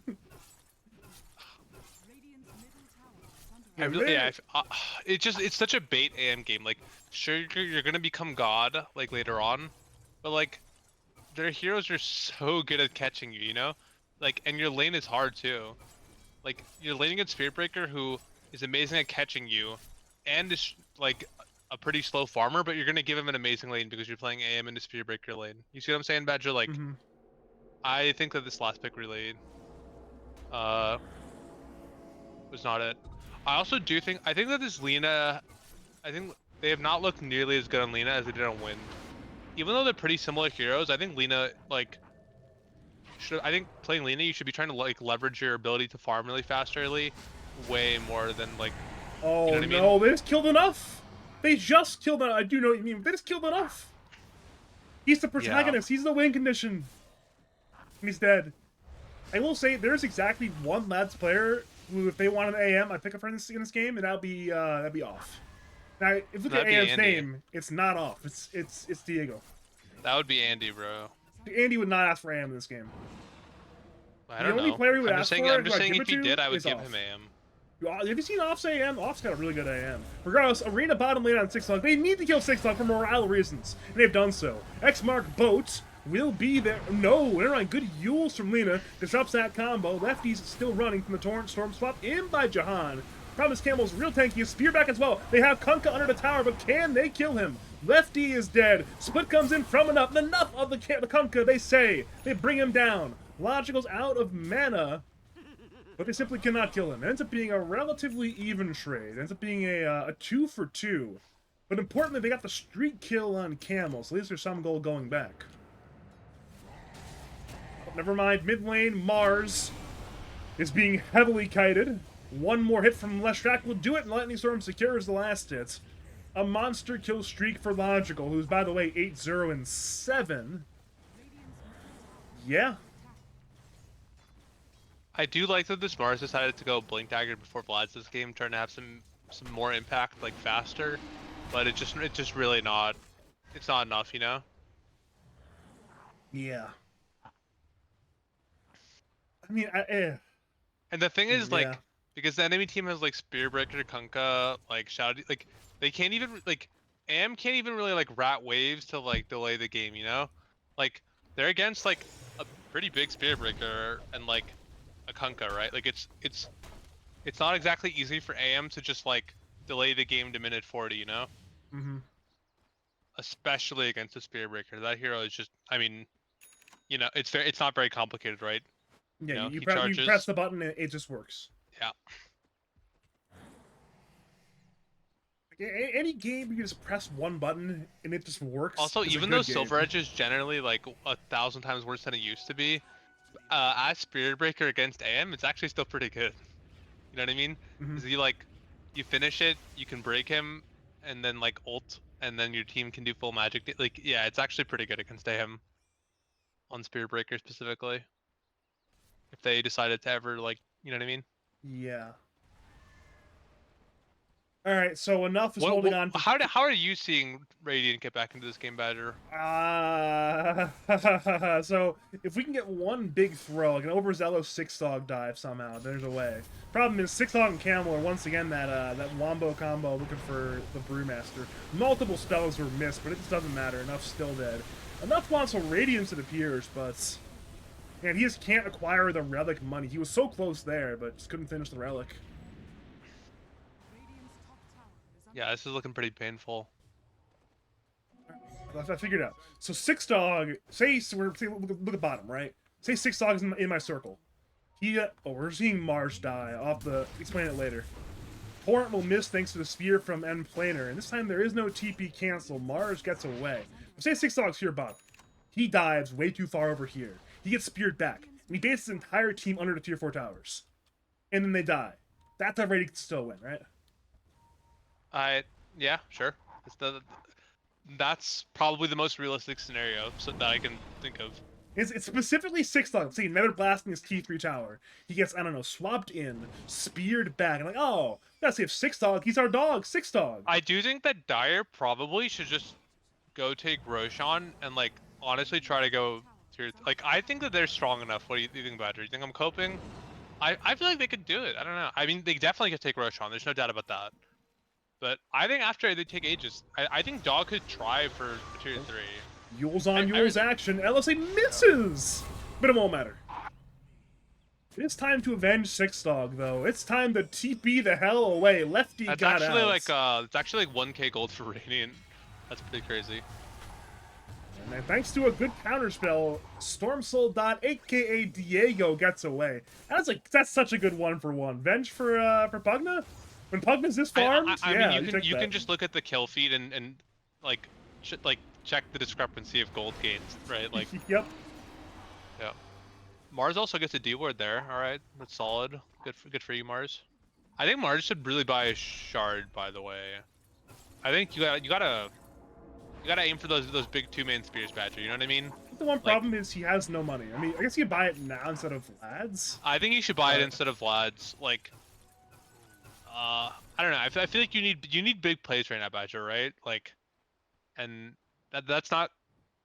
Lads is not a big play item, right? Getting your shard and like spearing both their supports to a wall and your team instantly bursting them, that's a big play. You see what I'm saying, Badger?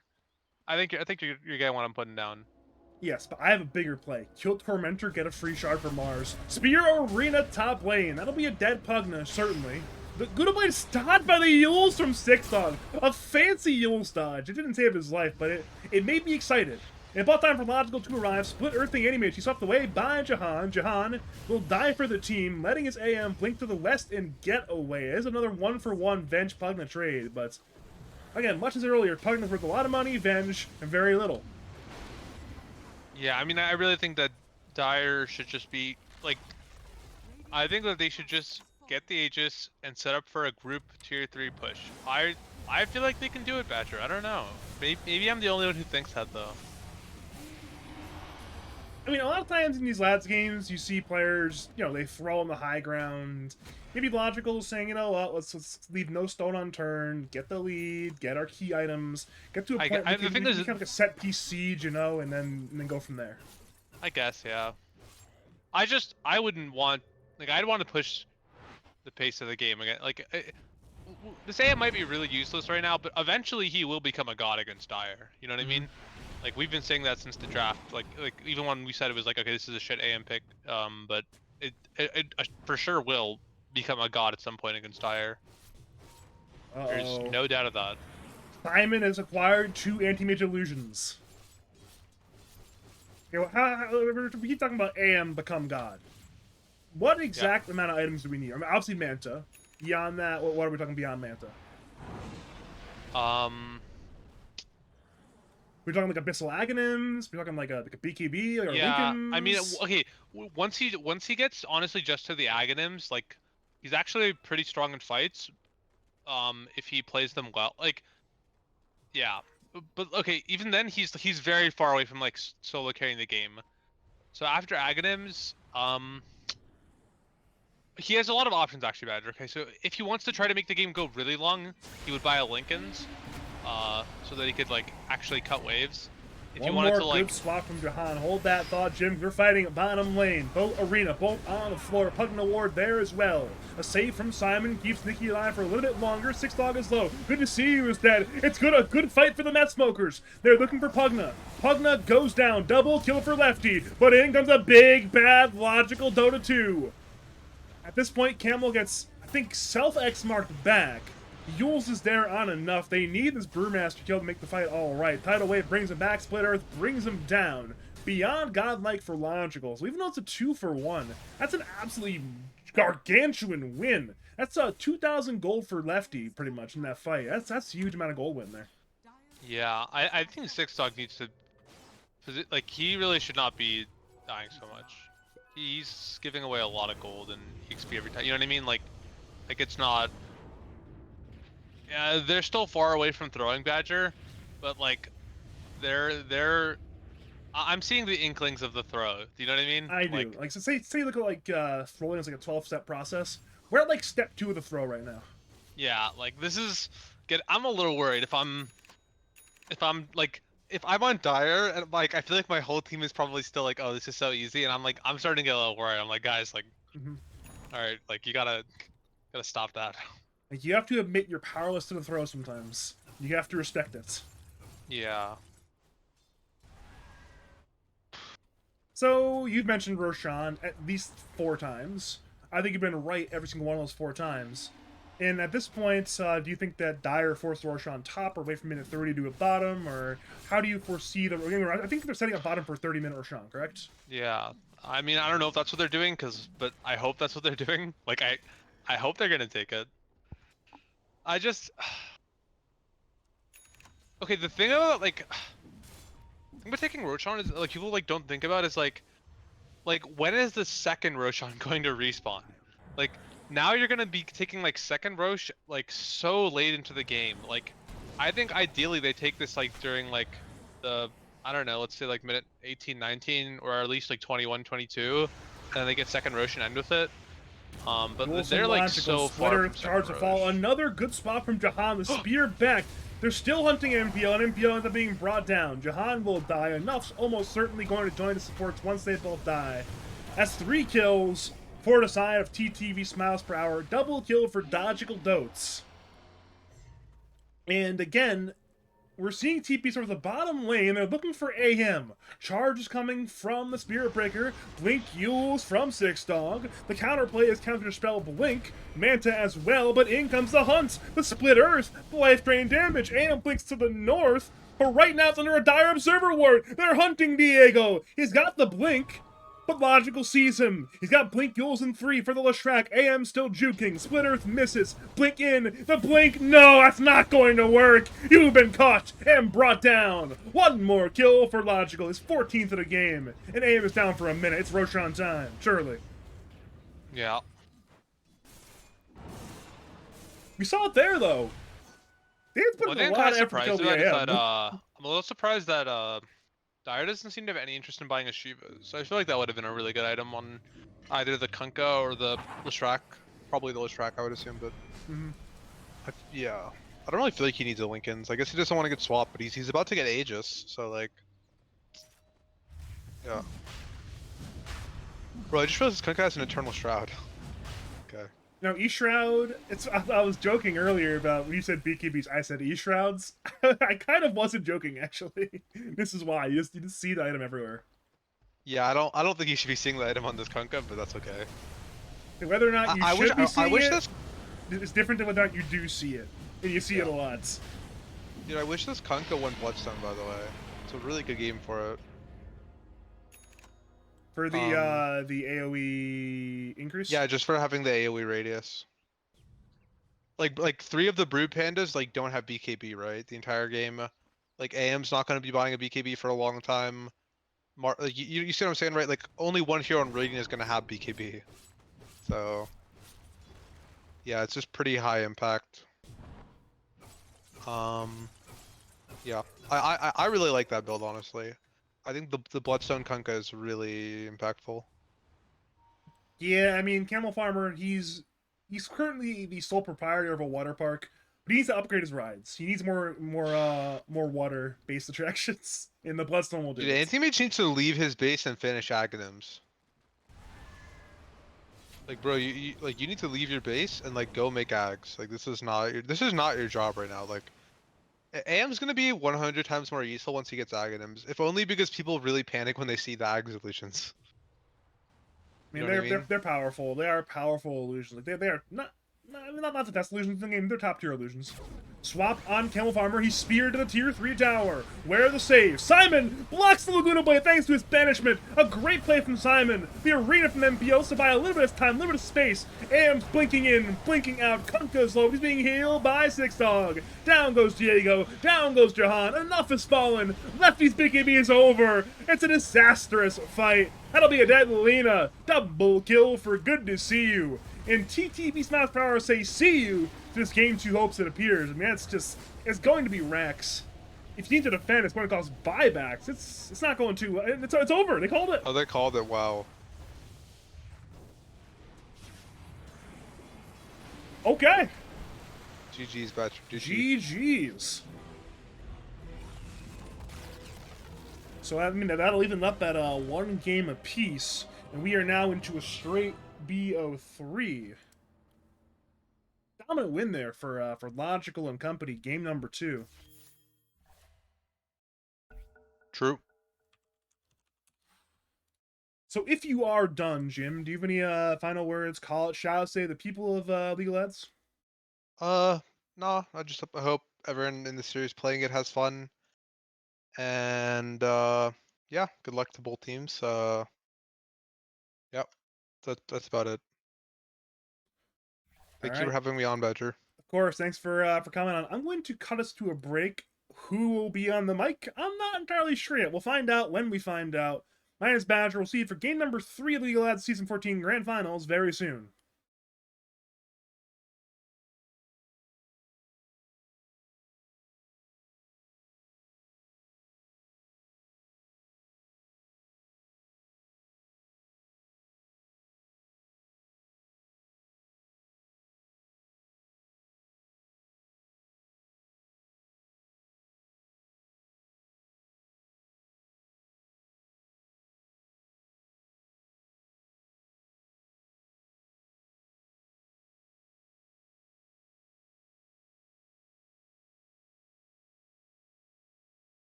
Greetings and salutations, Dota fans, for game number 3 of the League Lads Season 14 Grand Finals. Because we are in a BO5, there will be at least 4 games, which means 2 more games no matter what happens. Yeah, we smoke Meth, so got the monkey off their back, finally defeating Logical's team in Game 1. But Game 2 was a slapback like none other. An absolute dominant performance on the back of a very strong Logical Leshrac. And a great performance by Good to See You's Spirit Breaker. We are now going into this game number 3, though, where again, we're at the point where either team wants to get that one game edge. And usually being up 2-1 in the BO5 is a very good sign. I don't have the exact numbers, but it makes intuitive sense that being up 2 games to 1 in BO5 is good. Regardless, again, we're seeing a sort of dance of bans and picks that you see in these, especially the longer series. Sven's still banned out. Logical, much like with Game 1 and Game 2, respect banning the Mag Tiny. It's funny, if you look at Lads Plus, where Logical played with Enough, and he played with M-Planner, aka Hang, aka NPL, he was really hammering in Mag Tiny, Mag Tiny, Mag Tiny. A lot of Mag picks, a lot of Tiny picks. Now he's on the other side of the battlefield. It's like, yeah, you're not playing this hero, and you're not playing that hero, so... Again, definitely a bit of a different look, but again, we see Venge and Doombringer both returning. Venge, this time on the side of TTV SmilesPerHour. Doombringer, this time on the side of Yeah, We Smoke Meth. However, thanks to all these sort of conditional bans we're seeing advance over the series, you know, Lena's now being banned out, ST's once again being banned out. I mean, something has to slip through, and that ends up being the Pugna. Which is a little bit scary. You look at the 6-dog Pugna, and it has been an absolute demolishing force in these series. I mean, you look at I think it's been 3 times now, specifically that that 6-dog Pugna has played this stack.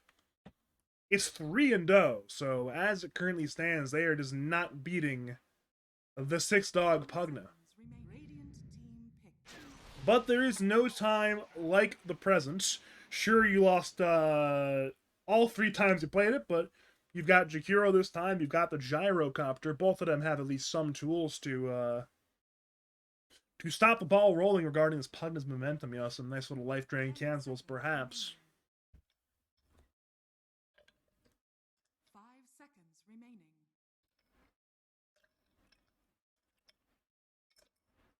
I will say, though, this Gyro pick, clearly both teams respect the ability for Diego to play it. It was banned out by Logical last game. Might have been Game 1 as well. But this time it will be here for game number 3. And again, Logical sticking with the game plan that worked so well game number 2.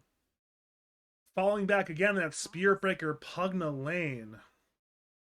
But instead of playing AM Venge, which is a pretty weak lane, they're playing into likely Gyrocopter plus Jakiro, which is, again, a much, much stronger lane. I wouldn't necessarily call it a winning lane, but it's certainly a much better lane. And I mentioned it during game 1 of the draft, that Pangolier would be a contested hero. And again, Pangolier grabbed by Logical, not only ensuring that Camel plays a hero we can play quite well, but ensuring that Lefty cannot play it. It's going to be 2 games of Camel Pango. But Meth, they go Slardar, and you look at Slardar, that is a hero who smokes Meth. I mean, look at this guy's face. That is a Meth smoking hero if I've ever seen one. 10 seconds remaining. Which means it will likely be... I don't know. There's 2 options. It's Slardar off lane, Doombringer 4, or Doombringer still flex 3-4 with Slardar mid. And Slardar mid might be the direct counter pick for this Pangolier mid. I think I've seen it before. 10 seconds remaining. Certainly sounds like it could be decent.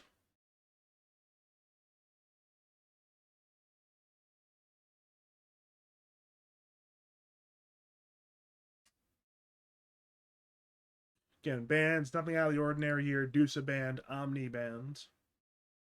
10 seconds. Luke curious to see what kind of hero Logical ends up playing. And certainly will be the logical hero with that 24 pick. He's played with first pick the first 2 games. Logical's team won flip game 1. They chose first. And I believe game 2, Meth chose Radiance. 5 Meaning seconds. Logical had choice of pick, chose first again. This time game 3, Flip went the way of Meth. And they chose first, giving Logical the Radiance side.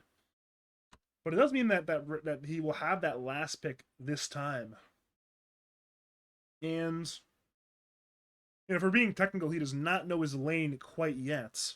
It could be that Doom farming, could be a Slardar farming, could be a 23 pick to be determined that is farming this offlane. So what direction we go, we do not know, though, given there's not that much reserve time to elapse. Eventually we will know.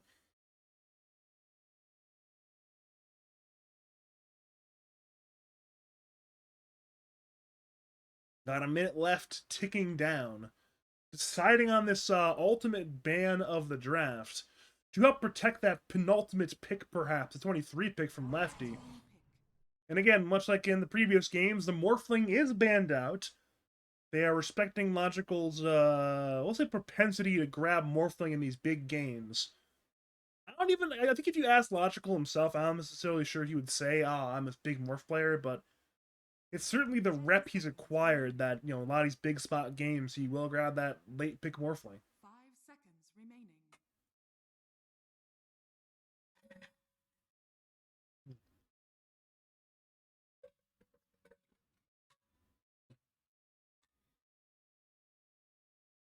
I'm actually really struggling to come up with the right pick for this Dire side here. Like, I'm really struggling to figure it out. And I'm sure once they grab it, it'll make a lot of sense, but I'm just trying to figure out where in the flex they're going. Okay, maybe they just go for a Brewmaster again. They go Doom 4, Slardar mid, Brew offlane. I thought it was a decent Brew game last game. Even though the results were a bit disastrous, I wouldn't be opposed to running back that Brewmaster. Radiant team pick. Whoa! Whoa, whoa, whoa, whoa, whoa, whoa, whoa! Bounty Hunter. Okay. We got a Bounty Hunter on our hands. Not the hero I 10 expected. seconds remaining. I'm not actually sure even what it's doing. Is that a... 5 seconds I mean, remaining. my first inkling is a 4 Bounty Hunter, but... I mean, we're gonna have to see. I'm not even going to speculate all that much. I think Logical probably sticks to his guns here. Grabs a solid laning carry. Again, Sven is not available. Morph's not available. Deuce is not available. There's still a number of decent selections here. If he wants to go a range option, he could go a hero like Luna, or could go a Muerta, perhaps. And Troll Warlord's available. I'm not sure if any of those are necessarily the style that Logical wants here. Perhaps he could go really off meta, grab a hero like, I don't know, maybe Enchantress, perhaps? Never mind, I'll go Razor. Choose your hero. Yeah, tanky ranged option. Makes a lot of sense. Just control this lane where there's a lot of variables we don't necessarily know how it's going to occur. So it's going to be Doom farming offlane, Bounty Hunter supporting him. Feels like a really hard lane to play Doom Bounty. Razor Venge. It's double range into double melee. I think the control of Sentry Wards will be a very big feature of this lane. If End Planer can somehow win this sort of Sentry War in the bottom lane, ensure that Simon has to buy dust, then then that would be something. But maybe they just buy dust anyways and just dust and kill bounty hunter. That's always kind of like the red button option. You know, something's going wrong, smack that red button, buy a dust, and suddenly, I mean, you can deward a sentry ward. You cannot deward dust. I don't know. I look at the Slardar mid though. I think the Slardar mid is poised to completely control this game. I think it's a great pick. Should lane well into the Pangolier. Should have a grand old time. The lane to watch, of course, will be that top lane though. Gyro and Jakiro into Spirit Breaker Pugna. One big feature of that last game was SB Pugna simply dominating that side lane.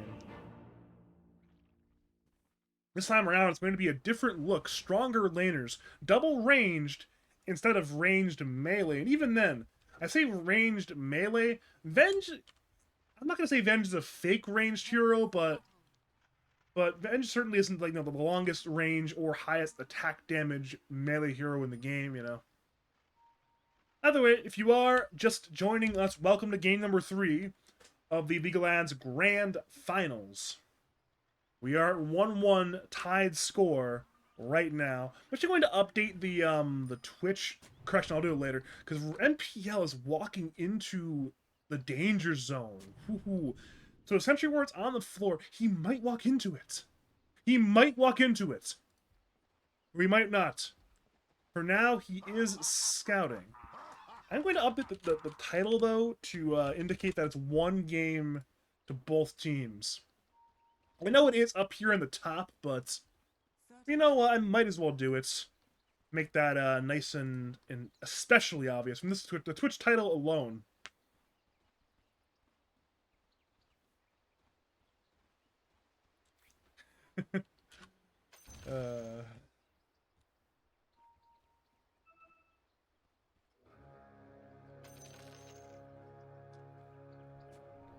If he grabs this bounty rune, it'll be 3 bounty runes going the way of them. And there it is. The bounty is grabbed by Hang. Oh, he even pre-all chatted that. He pre-all chatted. That is... So, I think the idea there was distract logical. Allow end planer to grab the bounty rune. That's some real... psychological chat-based warfare from Diego. This is why BTS paid him the big bucks.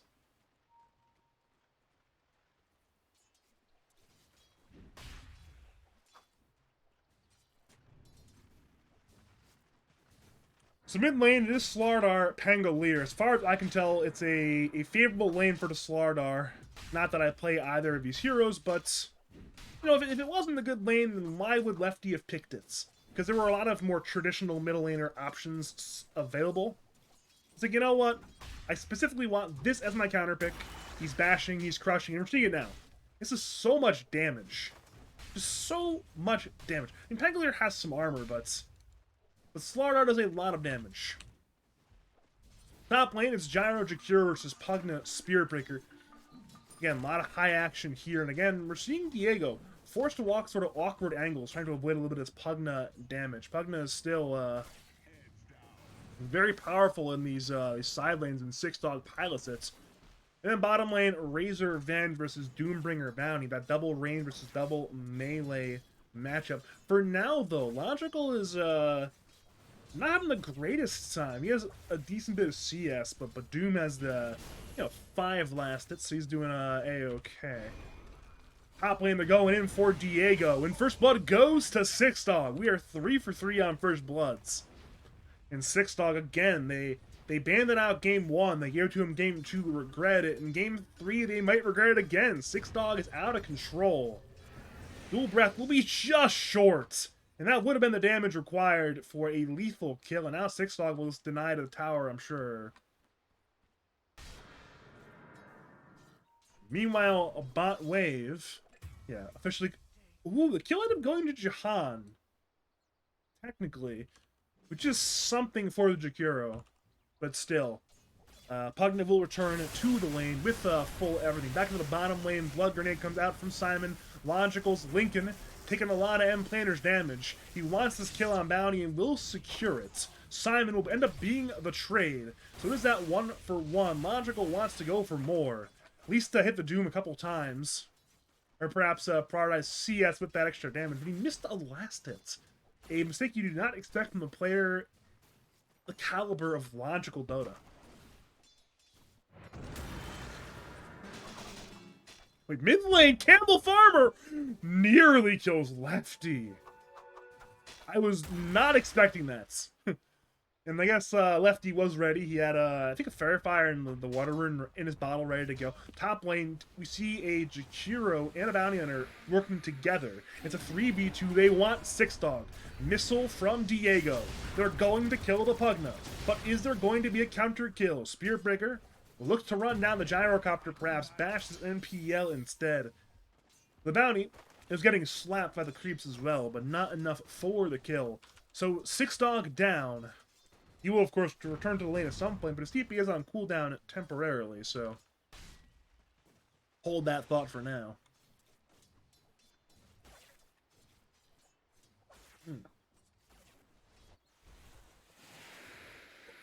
That is some good water. If you have some water at home, now is the time to do it. Hydration, pretty good. Speaking of pretty good, enough is cutting the wave bottom. Look at all those last hits, and again, you see a lot in these sort of these losing lanes. You do some shenanigans. Speaking of shenanigans, top lane charge in by Good to See You. They're choosing to fight 2v3. They're splitting their attention, moving on around left and right and left and right. 6 Dog is low, Jahan is low, Diego is low, everybody's low. And Camel has got everything he needs to fight. Soft buckle forward to bring down the Gyrocopter. Bounty ended up sneaking away, got out of range of the Sentry, but he's back in range of the Sentry. It's his danger zone right here. They saw it at the very edge temporarily. He's hunting for 6 Dog. Man, 6 Dog is playing this well. He just keeps running away. He has Windlace. He has those brown boots. He's fast. He's even faster than the Invis brown boots Windlace of Bounty Hunter. Oh, the angle. MPL looks for the angle. He's going under the tower, but again, he's just too slow. The move speed difference. It's powerful for the Pugna there. You know, it's funny. A lot of these heroes in Dota that have super high move speed, right? They're sort of like, you know, mounted heroes. Think Luna. Think, CK has pretty high move speed. Coddle. Enchantress is literally a mount. You know, these are high move speed heroes for a reason. They got a lot of legs. And then there's Pugna. I don't know why he's fast, but he is. He's incredibly fast. I don't know what makes this hero so fast, but this short little green guy, but you know what? He's moving. Charge from Nikki, finds Jahan. Jahan will put out whatever damage he can before he dies. 6 Dog gets stunned by Diego. Good to See You is low. Jahan is low. Flat cannon from Diego, putting out some AoE damage on multiple targets. NPL could not get the hit on Good to See You. Now hooked to run away, but could not get away thanks to the dust. So 1 kill for Simon. Lefty's rotating over. Simon's under that tower. They're thinking about the dive, but no. No dive, no kill, bit of chaos. And apparently we're not done because 6 Dog is grabbing attention. If there's one thing 6 Dog does, hold that thought. Charge forward. I just hold that thought to myself. Regardless, Gyrocopter walks away. Jahan gets stunned by Simon. Certainly that'll be a dead Jahan Jakiro. Ended up surviving the fight earlier, but that was a temporary bout of being alive. He has returned to the natural state of being dead. 2 support kills, both going the way of TTV SmilesPerHour, but yeah, if there's one thing the 6 Dog does, it is grab attention. Like, if you were to, like, say, analyze commentators and their camera work, and, you know, sort of looked at the amount of time, at the percentage of the game, they looked at the average 4 support versus the average amount of time they looked at 6 Dog, I guarantee you 6 Dog grabs a lot more attention camera work wise than the average 4 supports. I would bet at least $12 on that. I am that confident. Bottom lane, the fight breaks out. Londo's being gone on, stunned by Jahan, and the Razor is dead. Doom comes out from enough. He just got 6 from the logical kill, I believe. Meaning the Kale Farmer is going to end up dying. Simon, perhaps was looking for the deny, could not find the timing on it though, and enough. Secures a double kill. That's a big bit of gold to get there for the Doom. Doom, unlike Good to See You, has skilled the Devout. Wait a minute, that's a big career kill from Hang, aka M Planer. Regardless, Devour is skilled nice and early. Top lane, Good to See You's on the run. Bash from Lefty. 2 more hits from the next bash. At this point, it will be a secured kill. Maybe not, actually. Because look at the Spearbreaker's regen. It's 5.7. Never mind. With the Doom here, that'll certainly be a kill. I was going to say, if Spearbreaker charges away far enough, the natural regen will end up being the saving grace, but not this time. There will be no way to live. Simply a 6th kill for the Meth Smokers. And they're looking for a 7th. They want the Pango. Swashbuckle is on cooldown. But with the threat of roll, it's time to begin to walk away. Lefty is invis. The dust will end up missing. Not that the kill is going to happen anyways. So, it is a shame that, it is a shame that Jim is not here right now. Because if Jim was here, he would be yelling at, like, the top of his lungs for Campbell Farmer to buy dust. Does he have dust in the career? He does. Okay, it's a good play. You know, this isn't worth it a wise. I've heard this from a number of very strong players. You play core, especially if you're playing into these Invis heroes, and you're one of the heroes that's going to be in the middle of the fight, jumping on in. Just buy a dust, and then use it. You will get the price of addition back and then some. It's absolutely worth it. Again, we see dust on Good to See You. We see dust on Camel Farmer. I approve both of those dust purchases.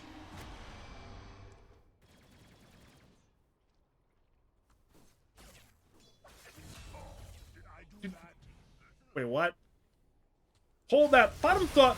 Doom on Logical. Logical will attempt to perhaps bring down Jahan with him. How in the... Jahan will end up getting away from Camel from now. Camel has Swashbuckle in 3. If he can hit blind, he can kill Jahan.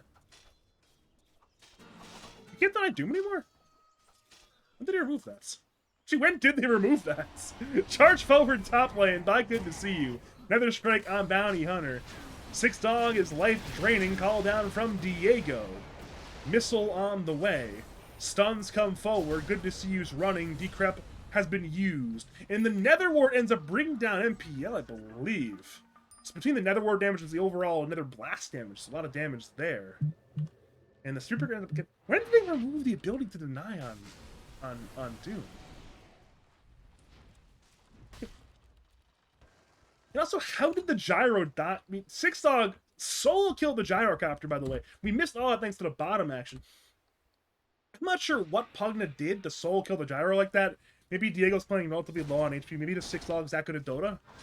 Regardless, that was a solo kill.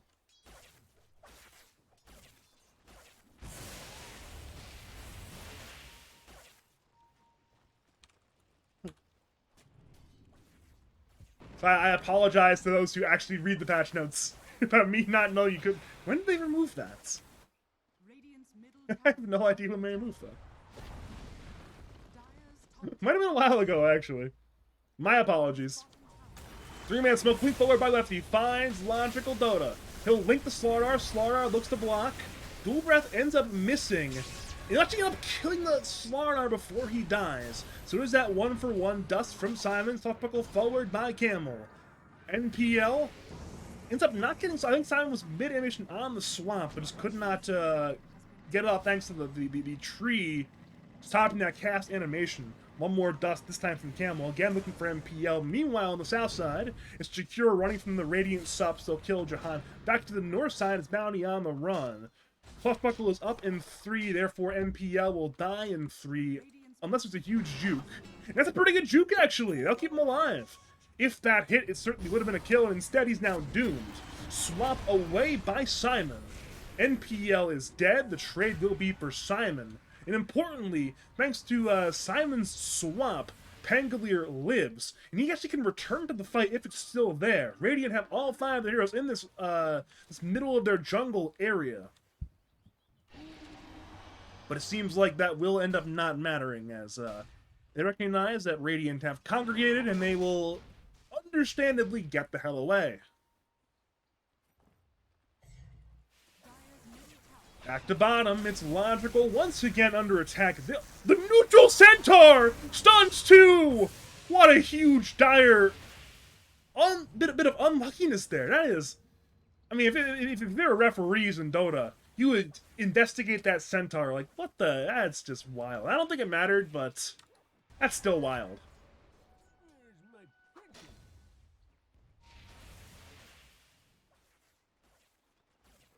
And they're looking at Logical over and over again. They do not want Logical to have a fun time.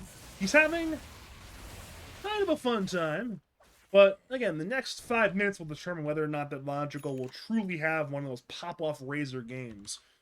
He has the Maelstrom, and if he can farm with that Maelstrom kind of by himself, then he's going to be very, very powerful. He's changing his item build. I think initially had the Manta in quick buy, now has the Gleipnir. So Logical a bit indecisive, but yeah, he does like the Gleipnir. Jahan and Simon are fighting, blink in by Lefty. That will be a dead Ven, surely. He swaps for a little bit of barrier, and it will end up not mattering. Actually, might be shield and not barrier. Regardless, he's still dead. He still is dead on Avenge. Shield Rune goes the way of Camel, but he's immediately crushed by Lefty. Roll gets canceled for now. Roll once again gets canceled. Perfect job, but no, the save from Six Dog. Camel swashbuckles away. What a great save by the dog. I mean, they say sometimes you have the dog in you. This guy has 6 dogs in him. Speaking of that, he gets stunned by Lefty. And again, he'll decrypt himself. He's staying alive. He's just fine. Lefty goes down. The roll continues. Jahan's in danger. 1 more kill. That's 2 down. NPL's on the run. Logical still linking. Plasma fielding and bringing him down. And look at that. He brought the Radiant right into a dire side stack. It's literally free real estate. It's just free gold. Which, I mean, what could you do sometimes? That is not what you want. So what was a budding "Yeah, we smoke meth so" lead has turned the opposite direction. Look at this graph. Look at this line. It's going up. If you're a fan of Logical and Friends, good sign. Of course, if you are a meth smoking enthusiast, bad sign.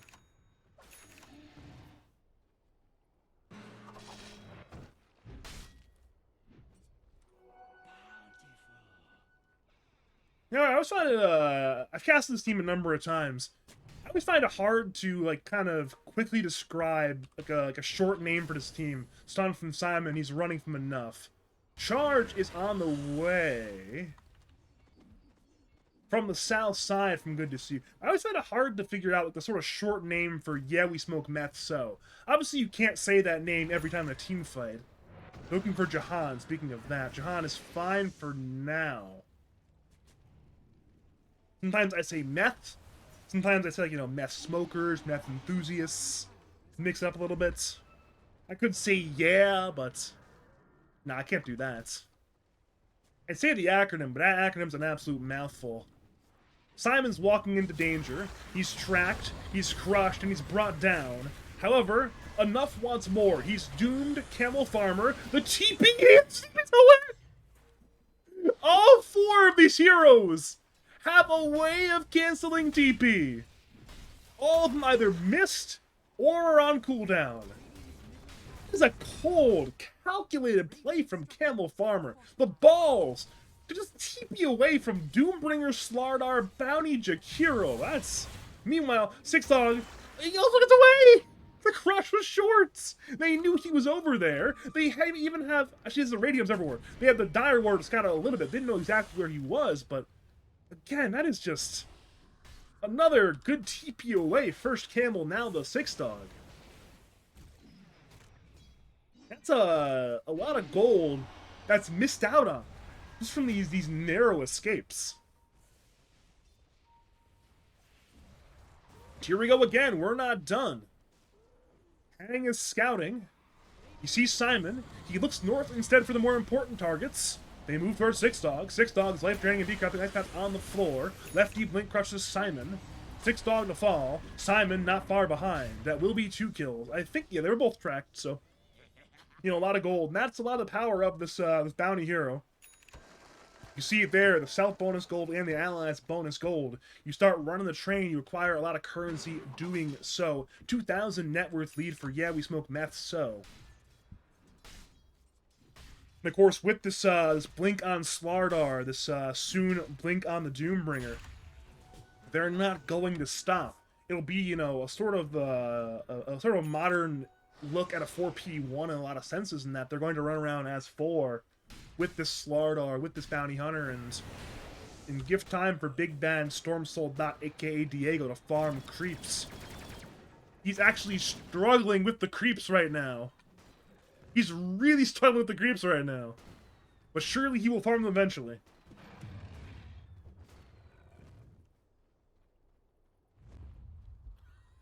You can get in this late game. Gyro has, on paper, the most damage in this game, as far as I can tell. So, and once you get to a really farmed point on the gyrocopter, it'll be a fantastic game. Bot lane, the fight is breaking out. Charge forward by Good to See You. Dusts have been used. End planer barely survives. And now Six Dog is under attack, but so is Good to See You. Meth split their attention, swap away, save Six Dog thanks to Simon. Roll forward by Camel, stuns the Doom, stuns the Slardar. Venge Stun is there on Jahiro. Logical has that plasma field. Gyro TPs. It's a full 5v5. Lefty goes down. First death of the fight. Jahan is low. Simon is low. Simon is dead. Now a 1-for-1. Jahan is dead. Now a 2-for-1. Logical is low on HP, but they can't finish the kill. He's so low, they need a little more damage. But where's it going to come from? Logical's just staying alive. Blink in by Six Dog. Diego dies. Logical dies. A 4-for-2 now. And M. Planer, the lone survivor, is going to attempt to get away. I don't see an angle for him to live. No HP, no mana. That's a full 5-man wipe. A massive win for TTV Smiles per Hour. Double kill for Good to See You on that Spirit Breaker. Look at that fight recap. A 3,000 net worth swing. A 4,000 experience swing nearly. That's pretty good.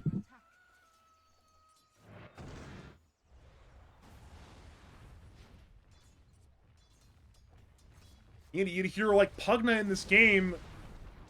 You give a hero like Pugna an inch, he's going to take a mile. He's like, oh, you want a team fight? It's a soul support pushing a tower, but he's Pugna. You just take this tower. Free tower. And again, it's this classic Six Dog behavior.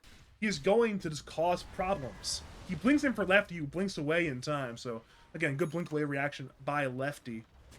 I think Simon approaching in the aggressive posturing he did kind of gave that away, but it matters not. No committal from either team.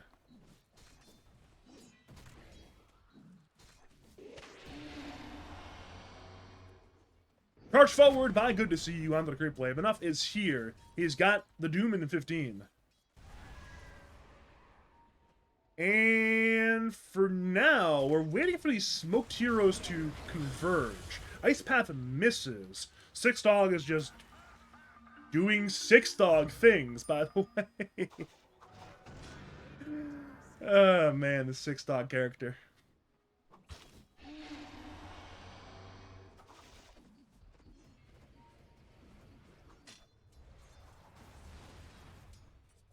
So, we are going to see a bit of a farm game states. And plainer enough, going through the Twin Gate bottom does indicate there could be a fight in this Radiant jungle. Charge forward by Good to See You onto the creep wave. Again, Doom's available and it's there on the Spirit Breaker. Shivas, Shuriken toss. Six Dog will look to do whatever he can to save. Decrep delays the death, but again, there's no stopping that one. And thanks to the 7.35B patch, there's no denying the Spirit Breaker either. Gleipnir from Logical is there on enough. Blink in by Lefty. They want the dog. But Six Dog backs him up. It's 7 dogs in the fight. Swap forward by Simon. Stuns the Slardar. And then walks away. Seems like they're going to let Simon die. That'll be a dead Simon. So both of these Radiant heroes, the Spirit Breaker and the Avenge, are dead in exchange for nothing. Nobody on the Meth side died. Meanwhile, top lane, it's Razor and Pango versus Gyro. Surely Gyro dies here. He will get a... Never mind, I was going to take a couple of creeps, but Logical stole all of his damage, therefore no creeps were obtained. Back to bottom lane, it's Six Dog on the defense. Nether Blast, Decrep, Life Drain doesn't initially kill, but it buys time for the team to arrive, and there's your follow-up damage. Ice Path stuns temporarily, but it's just too much Six Dog-based damage. End Planner and Jahan will split. Bounty to the west, Jahan to the east. End Planner actually ends up killing Six Dog, TPing away. And good to see you could not lock down the Jakiro for long enough. A lot of dashes were needed, probably, and they simply did not happen. Simply did not happen. So, on that mark,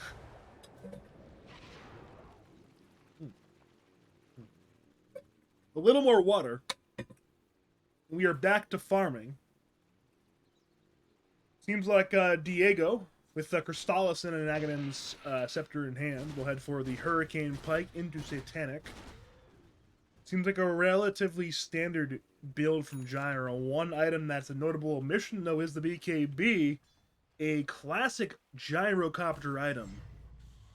Again, you are playing into some heroes which, I don't know, even though there's a lot of things that go through the BKB, you still want the BKB. Especially for this guy right here, Six Dog. I don't know. We'll see. We'll keep tabs on this one. See what he buys. Speaking of BKB, Slardar does have one. It is a 9-second BKB, so nice maximal duration BKB in this next team fight for Lefty.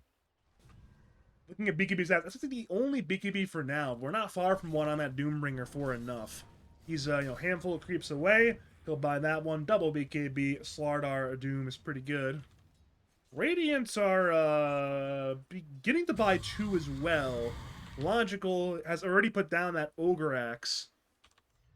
Good to see you has not put down a down payment yet, but eventually it will be two BKBs versus two BKBs in the foreseeable future.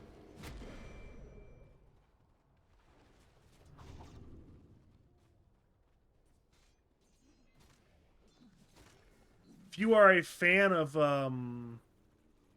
between fights farming, then oh boy, you are in the right place right now. Here's the scoreboard. Four's died so far this game, which isn't all that surprising given the nature of these fights. The number of very long, very drawn-out fights. Seems like we will begin to centralize around the Roshan objective top lane, though. Through the tweak, it goes good to see you. And the charge away! The Yules from Jahan sets up a kill. Ice Path, Cool Breath, lots of damage. And that'll be a big kill. As a result, it's Roshan time. Roshan is top. Roshan will die. Surely Jim is smiling if he's watching. I'm not actually even sure if he's watching at this point, but if he is, then he'll be smiling. Roshan will go down. He just should go to the gyrocopter this time around, but could go to Slardar potentially. We'll find out real soon. We're seeing TPs away already. Seems like Enough wants to set up for Six Dog. He knows Six Dog is doing Six Dog things bottom lane. As that happens, he just goes the way of the gyrocopter as expected. The dust from Six Dog. At this point, nobody's dead. Roll is on the way from Camel, headed towards Diego. Diego is fine, by the way. Utterly and completely fine. As all that happens, we're seeing a bit of a wraparound angle from the northeast towards the Radiant Tri-Camp. They have jumped Six Dog. He self-decrept in time, delaying the death by, I don't know, a solid quarter second, but keyword there is delay, not prevents. Now they're running at Logical. Radiant are aware that they're being run at, though, so for now they will escape the danger zone. Only problem is, it is... Oh, it's a big career kill! That's 2 components on the Hex. That Hex from 6-Dog will be delayed by at least 2.5 minutes now, and Dire will secure the Tormentor kill on the Radiant side as well. Free shard for the Bounty Hunter, which is Friendly Shadow. Applies Shadow Walk to allies, which seems pretty good. He's already used it on... I don't even know what, to be honest, but he's used it on something.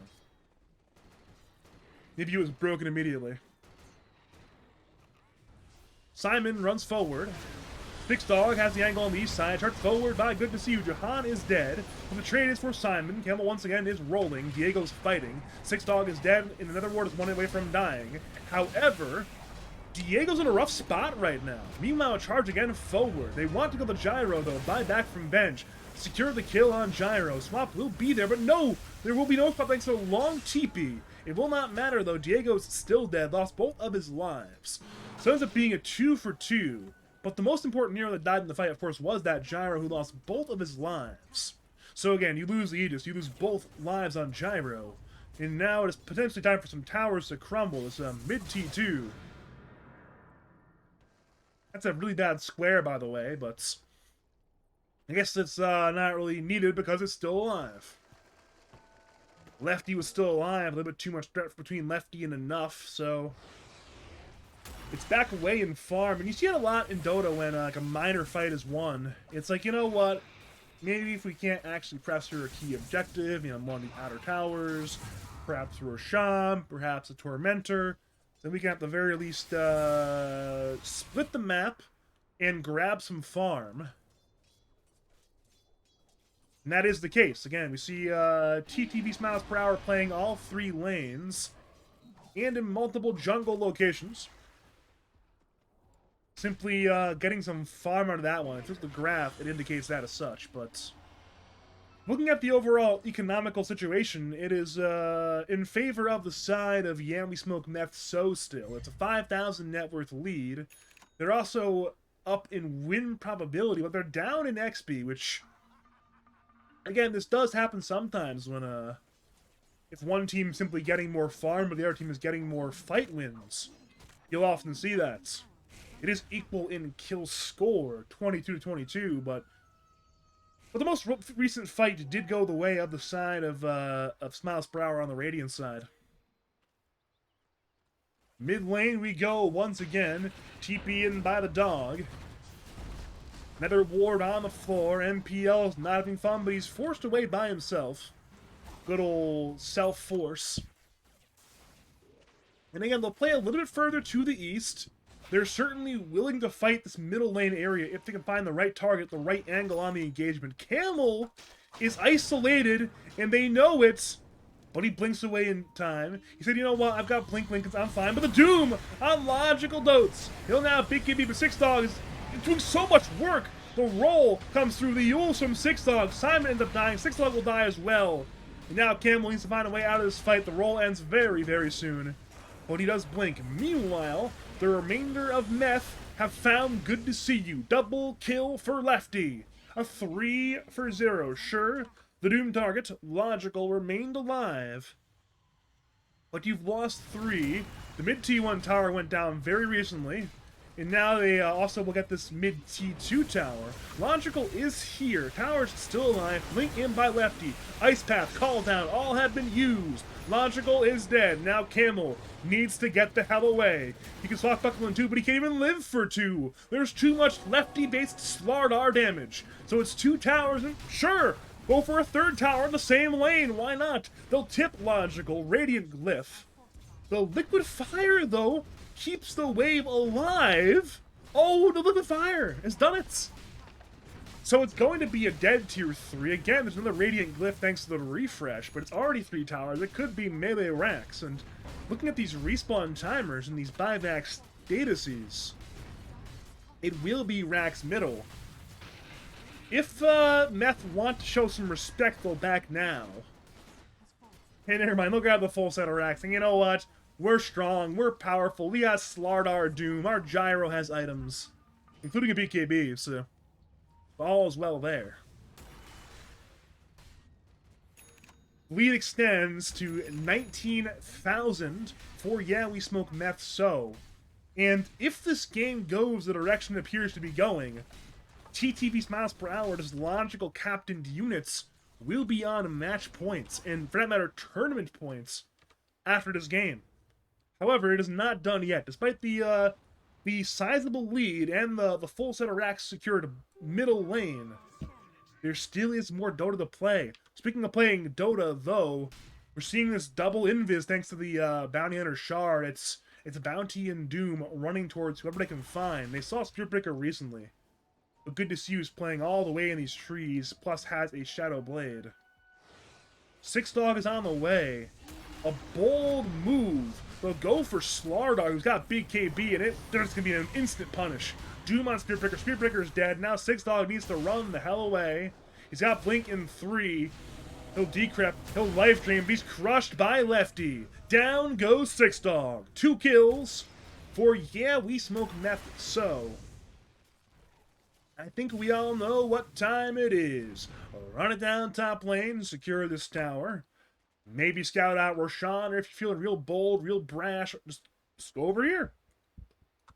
Hit top racks, why not? They know they're strong. Tormentor's still dead, by the way. Top tier 2 will end up going down. Last hit for Lefty. And I do want to point out, though, while this game is still going on and not over yet, looking at the the individual hero net worth charts, Simon's not having fun.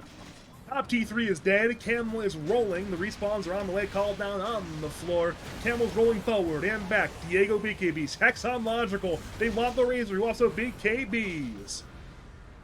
Simon barely dies to that flat cannon. Unfortunate for the Venge. That last flat cannon hits. Secures the kill. So again, more towers secured. T3 and Tier 2. And Venge ended up going down. That was a track kill. So again, the bleeding continues. Looking at Roshan, it's a relatively middle-of-the-road respawn time.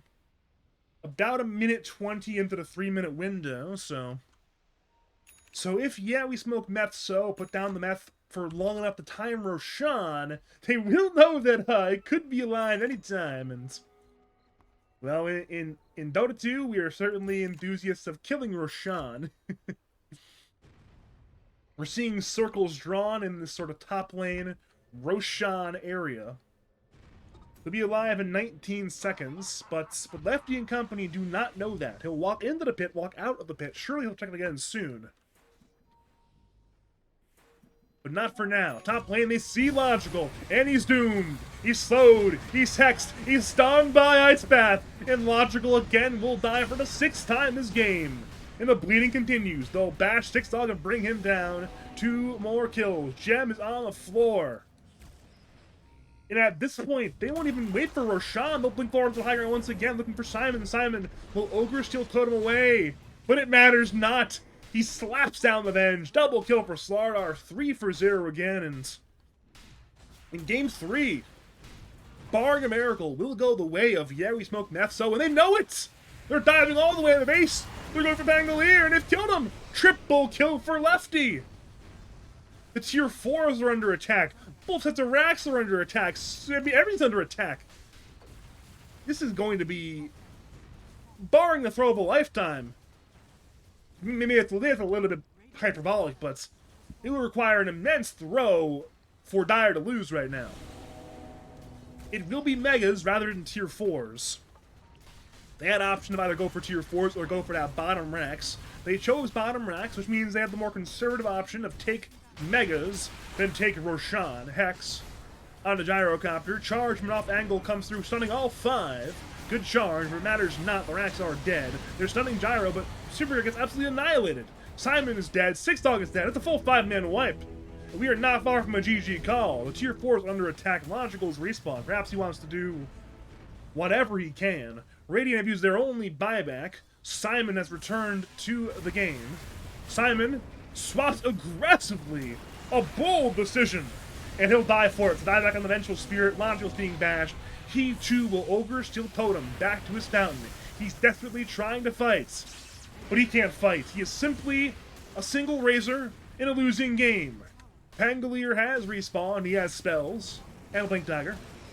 Roll, Blink, stun Slardar. He's rolling through the middle of the Dire team right now, stunning everyone he can. He's half HP and dropping. Yule's on a Razor.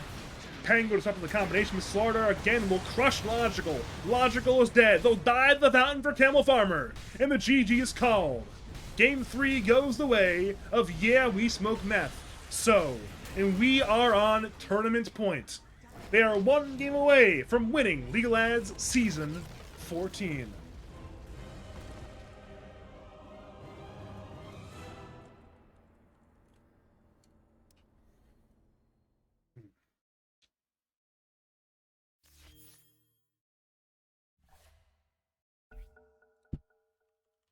And the games we have seen, we've seen 2 pretty competitive games and 1 very one-sided game. The competitive games have gone the way of Yeah, We Smoke Meth. So, and of course that absolute beatdown was in favor of Logical, but at this point they need to get another one of these beatdown wins, any win, because winning game 4 is non-negotiable if you're Logical looking to win this tournament. Again, a number of these post laning phase fights were just so one-sided again, and when you have the track gold in effect, a little gold turns into a lot of gold real fast. I am going to cut to a break between Game 3 and Game 4. My name is Badger, and we'll see you for Game 4 of League of Lads Season 14 Grand Finals real soon.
Greetings and salutations, Dota fans, as I badger back for game number 4, potentially the final game of the Elite Lads Season 14 Grand Finals. Same 2 teams, same 10 Dota players, but this time a different commentator. We are joined last minute by Buffles. How are you, Buffles? Good. Very cool, very cool. How are you? A little bit fatigued, but otherwise doing fantastic. What have you thought of this series so far, compared to all the Lads series, our Lads Grand Finals you've casted? Not the finest yet, but it's sometimes those last couple games where things can become the finest. Yeah, you haven't seen like a good long game, good even long game. There was I think it was game 3 of, I'm not sure if you were around back when it was like full strength Nebula, Squid and all versus like the Xeriscape, ET, Sheepstick, Skyward team, Bingu as well. I wasn't. That I was. there was one really sick game in that series, and that was fun. Life Stealer, right off the rip. Was it banned in the first phase? Okay, so well, I mean, obviously it's a Yeah. response to Centaur, but like, what do they ban to cover? They ban Razor. I feel like I would ban Razor. That's what I would do. But I feel like there's other heroes that deal with Life Stealer. Like, it's definitely the strongest carry of the patch, but I don't know if you can first phase that shit.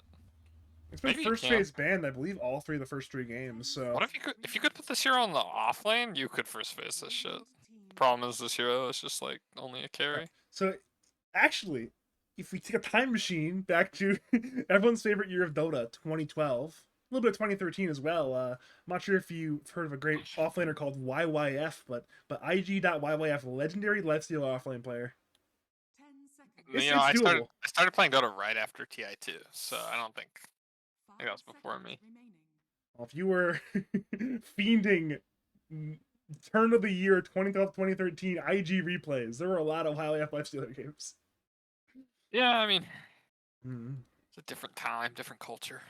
I remember as well. I used to be I used to captain an amateur team at the time. I really wanted to make offlane lifesteal work. I could not make it work. But they did Meepo. That's interesting. They've been They banning it think out Meepo all beats series. Lifestealer? I mean, you have the True Strike net, but like, I actually don't even think Meepo beats Lifestealer. I just run the Witch Doctor. Okay. I'm a little... Yeah, it doesn't even seem like Meepo has that, like, a significant statistical advantage against Lifestealer, so... We'll see. You could... People haven't ran Centaur support in a while, but I mean, that might be an option. Like, Six Dog could probably play that. And then you just Yeah. counter this guy with, like, a Razor off lane. That'll be a little bit disgusting, and it's certainly an option for Logical. He's certainly willing, ethically and morally, to select Razor. He did it last game, so he certainly could do it again, either for carry for himself or for one of the other core roles, as you mentioned. There's some, like, weird target bans. Like, I guess Six Dog's Pugna, but I feel like you could give him Pugna, take Shadow Demon, and there's a Dying ban. It's kind of some weird bans. And it's a matter, sometimes you get into the rhythm of respect bans, and there's been a lot of respect bans so far this series where, again, you look at literally all of these bans. I mean, sure, a couple of them happen to be meta heroes, but they're all respect bans one way or the other in terms of first aid bans. Willow's not a good hero in the Lifestealer, so like, is that a Six Dog Willow? Yeah, it must be. Must be. Or no, yeah. Simon. It's Simon Willow. Simon plays this hero. Okay. I know Simon plays the hero, but it still must be a 6-star Willow. Nah, it's probably Simon. I don't like. We'll see. I gotta watch things develop. You know what's funny? When I played Grand Finals, Yeah, Simon Clock. Yeah, go ahead. Game 4, I wanted my comfort hero. I wanted Abaddon game 4. It was not the right decision to go Abaddon. It was not a good Abaddon game, but I wanted Abaddon game 4. And once again, it's game 4. They want their comfort hero as well. They want this Willow, I guess, but Willow Clockwork for that matter. Did you but play any heroes besides Abaddon and Tree the entire tournament? I think I had like 3 games total not playing Abaddon and Tree in like 50 games. It was bad. I had 1 game Jakiro, 1 game Magnus, and like 1 game something else, and that was it. I think we crushed you guys. We just gave you Abaddon and then picked OD. And that's why I started picking Tree. It's like, all right, you can have it on. He's gonna be miserable. Yes, the start of the tree arc. Tree is my most. I think probably over time my most banned hero on competitive because I fucking hate that hero when it's He good. has like 95 damage. Like if you're a lower Mars support player, as I was, as a lot of players and lads who play sup often are, you just have 95 damage. I hate his E. It's pretty good. Punishes bad players like really hard. I mean, it punishes good players too, but especially bad players. Yeah, if you don't commit to taking the tower, you never take it, then the game sucks. Speaking of heroes who can commit and take towers, it's Death Prophet. This is a hero which a number of lads champions. And I know I'm talking like long-term narrative storylines. You look at these KU teams, especially with Kobe when he played mid. You look at the Dark W teams with Hamningsy. These are teams that love to pick their DP, and I see DP in grand finals. I'm feeling pretty good already. Like this is a great hero for grand finals. Yeah, what you do is you pick well, you kinda want a melee 4 now, so you can like flex this DP. Because you don't want it stuck in one lane because you don't see your matchup. So yeah, I mean the only melee 4 left is Tusk and Bara, I guess. But you would never pick Bara into Willow Clock. Okay, they pick Bane, that's like a pseudo melee 4. I guess. I think this is a terrible Bane game. But alright. I like that a lot. I think that poops on the DP, poops on the supports. Probably can kill the Lifestealer with MKB. Lena Carey has been like a logical go-to pick since even before it was meta. Logical is ahead of the meta on this one, I believe. Like he was, in the NA circles as he is. He was picking the brain of guys like I'm sure like AB1 and Giant and Boris and those guys and Empyrean. It's like, hey, this Lena Carey stuff might be pretty good. He's been on it for a long time, and he's once again on a lab today. geek. Logical's a lab geek. He spends time in the lab, a lot of time in the lab. You know what I mean? Oh, He's definitely. got a trench coat on. No doubt about it. I mean, trench coat, the protective goggles. He's got some like, he's got a Bunsen burner in there, some Erlenmeyer flasks. He's ready to go, dude. Radiant team ban. Yeah. So far, I vastly prefer Dire by a long shot, though it is. They don't have they don't have enough answers to the Lifestealer, I don't think. I think I prefer Dire, but only a little bit. I think this 24 pick could put this entire draft together. Would you be opposed to a Mars for enough here? I think Mars can be good. They're gonna ban Mars. There's no way they let Mars through. What if they don't? The Mars is good, Dire team ban. but there's just no way. What else if would they ban? they could ban Brewmaster again, potentially? I don't think Brewmaster makes sense. Enough does like the hero. He played it earlier this series. Yeah, I just don't think it makes sense this game for their team. 5 seconds. I would be very shocked if they don't ban Mars. I'm Probably. shocked it hasn't been banned already. Shocked there's a Jakiro ban over a Mars ban. That shocks me. You mean Logical's contemplating? He's in that captain's chair, contemplating his options. What else did you ban? Mag's banned. Doom's banned. Primal's not as good. Using all the reserves. I mean, maybe he's thinking both ban plus pick here, trying to get both of them thinking, okay, he banned it. Yeah. Radiant team. Oh, Timbersaw's unpicked on ban. Okay, Windrunner. This is some interesting flex option, though. It's likely wind mid, Lena Carey, but you could flex it the other way if you really want to. Yeah, but he won't. It's 100% logical Lena, Camel Farmer, Lena, 10 seconds or Camel remaining. Farmer, Windrunner. You're right, but they both play both heroes, so it's possible. 5 seconds I don't know. remaining. Yeah, but you're right, but it's not gonna happen. You know what I mean? I mean, if it's DP mid, Lena has a bunch of attack range. That sounds pretty good, right? What is Windrunner? True. I don't know the exact numbers. I'm pretty sure Lena's is longer by a bit, but not by so much to the point where it's like, oh wow, Lena, sniper-esque hero, Windrunner, basically he's Monkey King. No, it's... Oh, what is... Kunkka. That's a Kunkka! So it's It's a good pick. DP off lane, Kunkka middle lane. That's a very tanky hero to base your team fights around. Between the DP and the Kunkka, it's gonna be tough to crack these heroes. I like that. It's a good pick. It's like Mars. It's a lot like Mars. I like that. The only hero I don't really like on Radiant is Bane. I don't know. Now I'm kind of like I'm leaning towards Logical's team, but I think with this Kanka pick, it's a little more comparable. You know, I'm gonna agree with you because I want a game number 5. My one concern for the Radiant draft and why I'm leaning Dire though is unless Radiant are ahead in gold, they might struggle to start team fights. Like you don't have some obvious, Mars type, Centaur type, go in and do things. It's hero from distance. I mean, you have Kunkka who can walk up slowly and just cast spells, but we'll have to see here.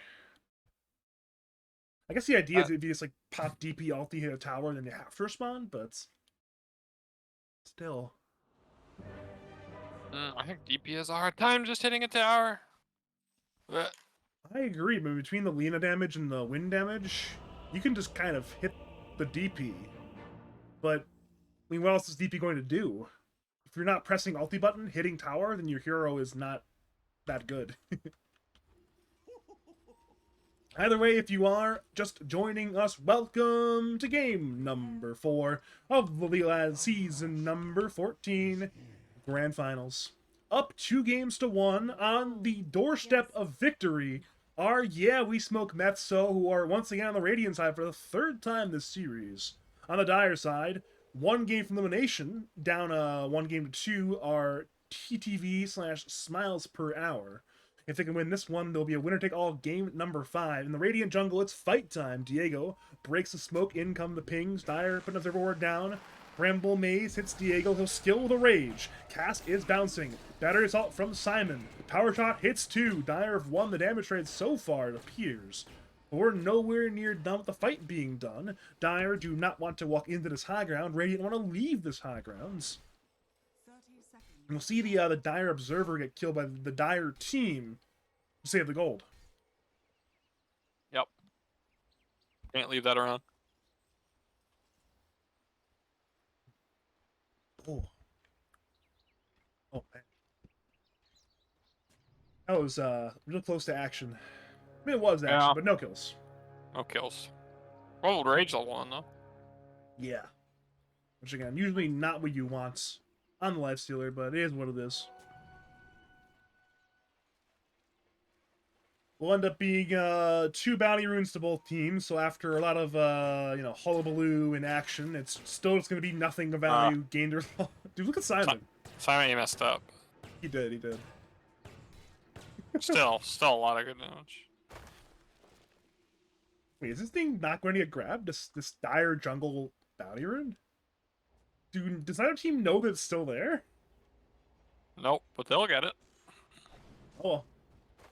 So I know you're not a big mid player, but break down this Kunkka win matchup for me. Is this one of those, Kunkka buys bracers and then doesn't care lanes, or what? Kanka should win. Definitely. Like wearing them down with the W, buying a blade mail, being unkillable to the ult, locking Windrunner in place. Pretty sure this is like a heavy Kanka failed matchup. I don't play either of these heroes. That's just like kind of what I would assume.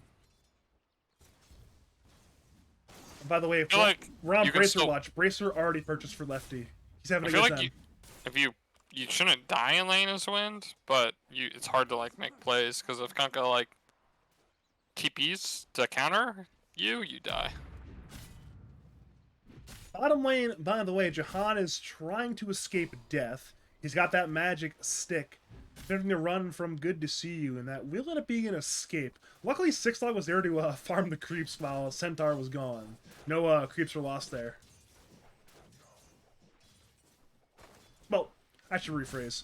There were still some lost creeps that being denied, but the opportunities were there.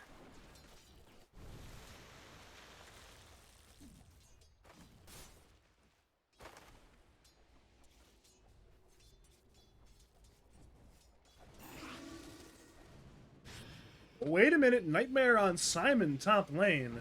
This could potentially be a kill, but I missed first blood bottom lane instead. Jahan the Witch Doctor went down to 6 dog, and good to see you. Assuming he was caught there on the edge in that bramble maze area. And as a result, died.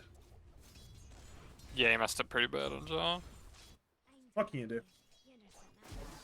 Willow still has his blood grenade. Probably kill this guy again pretty easily. Lotus Scissor soon.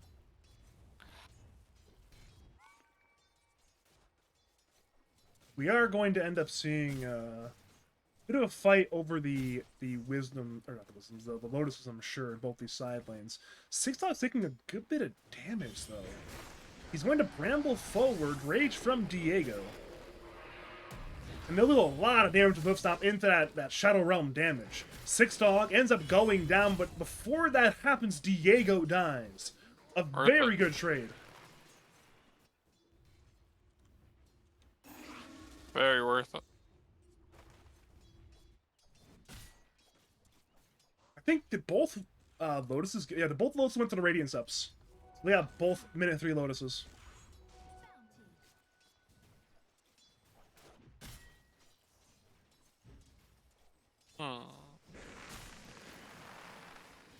Yeah, they're just running Life Stealer again. Cat's been used. It bounced around a little bit, but Centaur still won 3 HP. Reached forward by Diego, but it might not work. He needs to be very careful on this Life Stealer, not to once again die. You look at Twitch chat right now, Bubbles? Nope. Should open it. It's hilarious.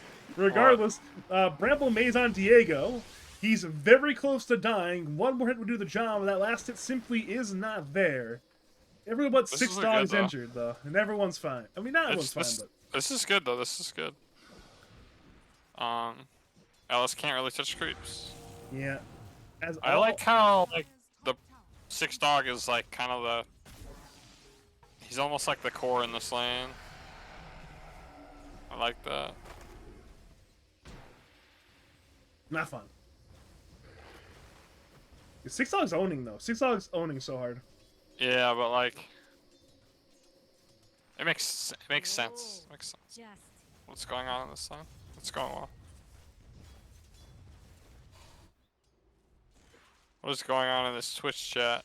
A lot of what can you do redemptions. Literally, they know it does nothing other than just say, what can you do in chat? Maybe they do know us, and what's gonna use the points on? They told me to add redemptions for the Twitch points, and I just put what can you do in there. I'm switching to net worth now. Probably a good decision. Right now, Kunkka is #1 in net worth, which really isn't that surprising. Nothing's really that surprising outside of the sort of bottom lane situation. Sixlong and Diego are neck and neck, which is not good for Lifestealer. Very good for Centaur Willow. Mid lane, though, it's rotation. Looking for Hamble Farmer, X-Mark, the boat. He's wind run, but he's torrented up. Tiebreaker is dodged. He's trying to duke, but it matters not. 1 kill for Lefty. It's time for a trade to happen. NPL is low. His brain sap and 3, but won't live for 3. So it is that 1 for 1. Lefty's high-fiving, and it'll be fine. I mean, that's both dire supports, and they don't even save the mid laner. Yeah. Lefty played that pretty well. That was just like the... Bottom lane, they're gonna kill Diego! And a few more hits if they can find it, but no. Centaur, simply not fast enough to finish the kill on Lifestealer. Now it's a maledicted Centaur War Runner. I believe this will end up being a kill on maybe 1 more hit. The Maledict should finish the job, and it will. Bramble Maze misses Diego. Diego survives, but again, there's no HP, no regen for the Lifestealer. They need to get this man some Tango's stat. I mean, they give him a Lotus, but that's not Tango's. He's gonna get beat up. I feel like this should not be happening. Ooh. Some old man reaction times there. A younger man would have raged this. You don't rage though, because you can die to Bramble. I guess he has no mana on Willow. It was on CD as well, I think at Runes. the time. Actually, maybe it wasn't on CD. Maybe I don't know how numbers work. His wisdom runes, as you mentioned, enough's fighting Simon, and enough secures the rune over Simon. Simon TP's away. Will it be successful? Yeah, Nightmare was not in range, so it was successful. Close though. I don't like this center skill build at all. This is really bad. So 1-1-3 build, yeah. Would you prefer it's like Yeah, a double edge max build? You or- never go more than 2 points in E, and that's for farming. You know, you usually max your stun. Ah, I see. Sometimes I just go 2-2-2 and then 4-2-2. I believe you. I got 18 wins in a row this patch on this hero. That's a lot of wins in a row. Yeah, I know this hero. The skill build's just like, it doesn't even do anything against Lifestealer. Like I don't really understand it. But Main mentality was I'm going to cut the creeps and having max retaliate be better for that, but it's not really the way the lane is. you just don't need that many happens. points to do that. This is true, but the more points, the faster you kill the creeps. Oh, Nightmare into Torrent, into Boat. The Nightmare ended up on Lefty. Camel Farmer was going to win run, but with the X market, shouldn't end up mattering. Stampede was used. But Camel's still in a lot of danger and gets brought down by the Tidebringer. Meanwhile, top lane, it's a die for Logical. Logical dies to enough. Jahan back to the mid lane. Simon gets back to the bottom lane. Diego is going to rage. Away from good to see you in 6-Dog. MPL arrives. Nightmaring 6-Dog. 6-Dog is still Shadow Realm, so interesting interaction on that one. 6-Dog did not get the bonus damage. Both Radiant supports are bottom lane. That'll be the end of our action with 2 core kills, both going the way of Yeah We Smoke Meth So. In the tower. It's not quite dead yet. It can be They'll deny denied. it. They'll deny it. They should deny it. Yeah, it's done. It is slightly concerning both Camel and Logical are here, though. They both really want to defend this tower, it appears, but Yeah. at this point, Pretty it's bad perhaps TP. time wasted. Are they both twin gating? Or is it just Camel twin gating? They Regardless, should both. I think bottom they should both lane, it. 6-Dog is grabbing attention. X mark from Lefty into the Torrent, into a cast, which went through the neutral creeps. 6-Dog ends up dying. He almost got the neutral deny, but luckily for Meth, it did not happen. Luckily for Meth. What a weird fucking thing to say. So sometimes you gotta say words. Speaking of words, Camel's last 30 seconds have been TP top, go through the twin gate, go back through the twin gate the other direction. He's back top again. Which I would call suboptimal. He's 3k net worth at 10 minutes. I think maybe this Kanka matchup's a lot worse than I said it was. I mean, on paper it seems horrible. I just feel like a proficient windrunner could survive it. I don't know. Oh, 6-Dog smoked. It was immediately broken by Lefty, who just dove the tower. Bane's being gone on. Battery Assault has been used. Cogs with both the Kunkka and the Bane. Laguna brings down the Bane. They're moving to Kunkka. Boat will stun Simon, giving Kunkka the run buff, but he dies regardless. Double kill for Logical. Hoof snap on Witch Doctor. Enough's on the run as well. Camel Farmer has a focus fire onto the Prophets. Willow ulti, terrorize, hits the DP. DP is still fine though. Jahan ends up dying. Triple kill for Logical. DP's being dove under this T1 tower top lane, and they'll get the kill. That's 4 kills for TTV SmilesPerHour. That's a gargantuan fight win, and a much needed fight win for this dire unit. Radiant's top tower is under attack. All over that tower they didn't deny, which I guess good thing they deny it. Radiant structures are fortified. That was... We should fight recap. That seemed like... I mean, Exo was not popped. It was He didn't have any popped. points in Yeah, it wasn't silence. popped, you're right. It popped last fight, I guess. Was it still on cooldown? It's a really good cogs. For sure, and Bane's not... Oh, Bane was level 5 when that happened. And he just got caught. Okay, that makes sense. Dire's bottom tower is under Yeah, I think the supports didn't have ults top tower has on, I guess Clockwork doesn't have ult either. Willow got off the first kill though. Willow got 6 and that allowed him to bedlam the clock, and that was the damage to kill the Kunkka. We've seen plays like that multiple times this series. There's a play earlier where Doom got Doom off of a kill and then immediately Doom for another kill, and that's... You know, it's like, hey, you get some nice levels, use them immediately. Yeah, I don't think support should be showing up to a fight without level 6. But I think that's just like conceptually wrong. But worked out really well for Dire. Sometimes you gotta brawl. You know, Oh, fast like single. experience, you brawl. He's dead. Mid lane, with top lane, lot of ledge to Jahan. You're right, though. Mid lane hookshot in by Simon. Finds Lefty. Lefty's a blade mail. Boat will give him the run buff, but he's still in a lot of danger. Simon ends up dying before that happens, though. So Kunkka gets away. Yeah, X mark fast. onto Six Dog. He's, as you mentioned, infested inside of this Kunkka. He popped out to bring down Six Dog. That's 3 kills for the side of Meth. And the one I didn't watch was that top one. The Death Ward Grip are both used, I'm assuming. Death Ward, yeah, Death Grip and the Death Ward. I Was guess really well played. Logical just gank wasn't by the ready for support. that there. I mean, I'm sure Logical was looking in mid lane like, hey, there's a fight going on. But both supports just weren't there. He probably saw the cores of Dire and said he's safe, but he just didn't expect, or of Radiant. He just didn't expect the supports only to gank him. It is a weird, but they can do it. I mean, Grip Smart with Death him. Ward, it's a lot of damage. Yeah. I mean, that blade mail that fight must have did like 2k damage or something. Bottom tower is under attack. Something crazy on that Kunkka mid. They had to do like some crazy amount.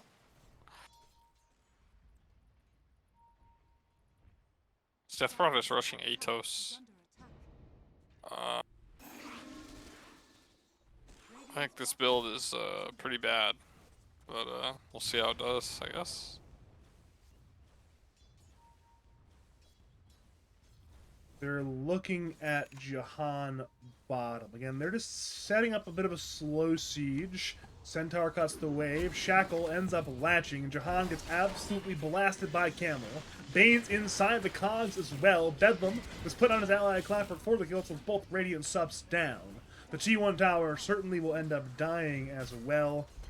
Still again, you get the 2 kills, you get the subs, you help bring this net worth lead back down. It'll be about 2,000. Actually, approaching even, like, yeah, approaching 2,000 even after that tower kill.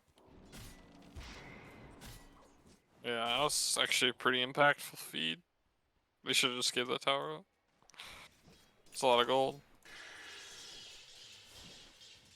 The Radiant Core still are in pole position right now as far as net worth goes. Kunkka, first net worth, Lifestealer third, DP fourth, but Centaur and Wind are not that far away. I mean, they're, you know, one more good fight and they'll be ahead more than likely. I think basically everyone in this game is pretty poor, except like the top 2. Bottom lane, Stampede away by Good to See You. That's a good time to run away from Death Ward Grip. Problem is, there's still... Okay, there's a blink. I think it just arrived on Courier, actually, which will certainly save the life of the Centaur. Okay, then. Radiant's middle tower is under attack. We're gonna exo the spot tower. No time like the present to do so. DP is, well, a DP. A Death Prophet. Very good hero at This pressing DP button, is hitting now down. going Wind Waker. I don't Ooh. understand. Oh, I don't understand. I mean, you see historically a lot of these DPs buying Yules. I guess Wind Waker having that movement on a hero like DP with the moving exo Pretty ghosts with the siphon makes a lot of sense actually. I don't think it makes any sense. I'm pretty sure Blade Mail Shroud just like clicks this game. Yeah, if anything, it's the timing rather. I mean, if it's like a late game Wind Waker, I'd be all on board, but it's a little early. Bot lane, Six Dog has a Yules, by the way, using it on Lefty. Problem is Lefty is very tanky, but is he tanky enough? Bedlam, he'll blade mail himself, almost killing Simon. Simon will die to the boat after he dies, but it's already that 1-for-1 in favor of this this Dire side. They traded up a Clockwork support for a Kunkka mid. And they made the XO be popped. That's like the big deal, actually. He'll look to run at this bot tower surely, but it's already half duration wasted. Yep. It was a wasted XO. I was surprised they didn't just pop it at the bot tower before. Okay. Again, these maneuvers that have gone the way of TTV SmilesPerHour have certainly taken the momentum of this game and flattened it. Because Meth, they were, you know, feeling pretty powerful, and now, again, they're certainly not feeling as powerful. They're barely ahead in gold. They're down in XP. and these key items are coming the way of this this dire side. I mean, we mentioned the blink on Centaur. Logical is already a BOT's Falcon played Maelstrom, so he's getting there.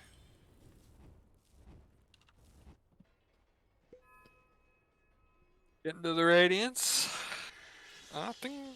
I mean, we'll just see who gets Roche. I'm pretty sure the next XO you can just go Roche. But... Could you all have Kunkags? Bot lane, Nightmare on Six Dog. Six Dog will Yules himself. I don't think the angle will survive on this fight. We'll try. Yeah, there's no angle to survive. Tidebringer brings him asunder, and that'll be a dead Willow. Okay, so what Radiant needs to do is with next EXO and Kunkags go Roche, because Alina won't have a BKB. Put that on the Lifestealer, get your Radiance, get your SNY, and take out these tier 2 towers.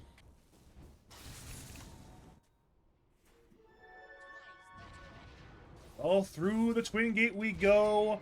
Once again, grip on Camel.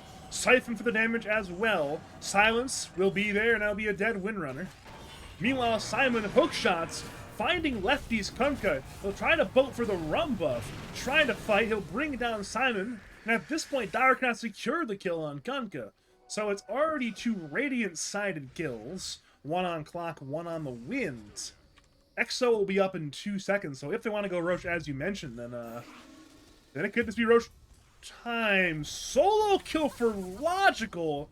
I believe he had a double damage rune, correction, amplified damage rune, and just blasted, wait. He didn't. Big kill. He just Laguna Blade him and just killed him. Back to top lane again. Atos on 6 Dog. I'm still mentally broken by Lifestealer dying like that. Back to top lane again. We'll see 6 Dog. And he's baiting out some spells, trying to see if Wind or Centaur can find the angle in this engagement, but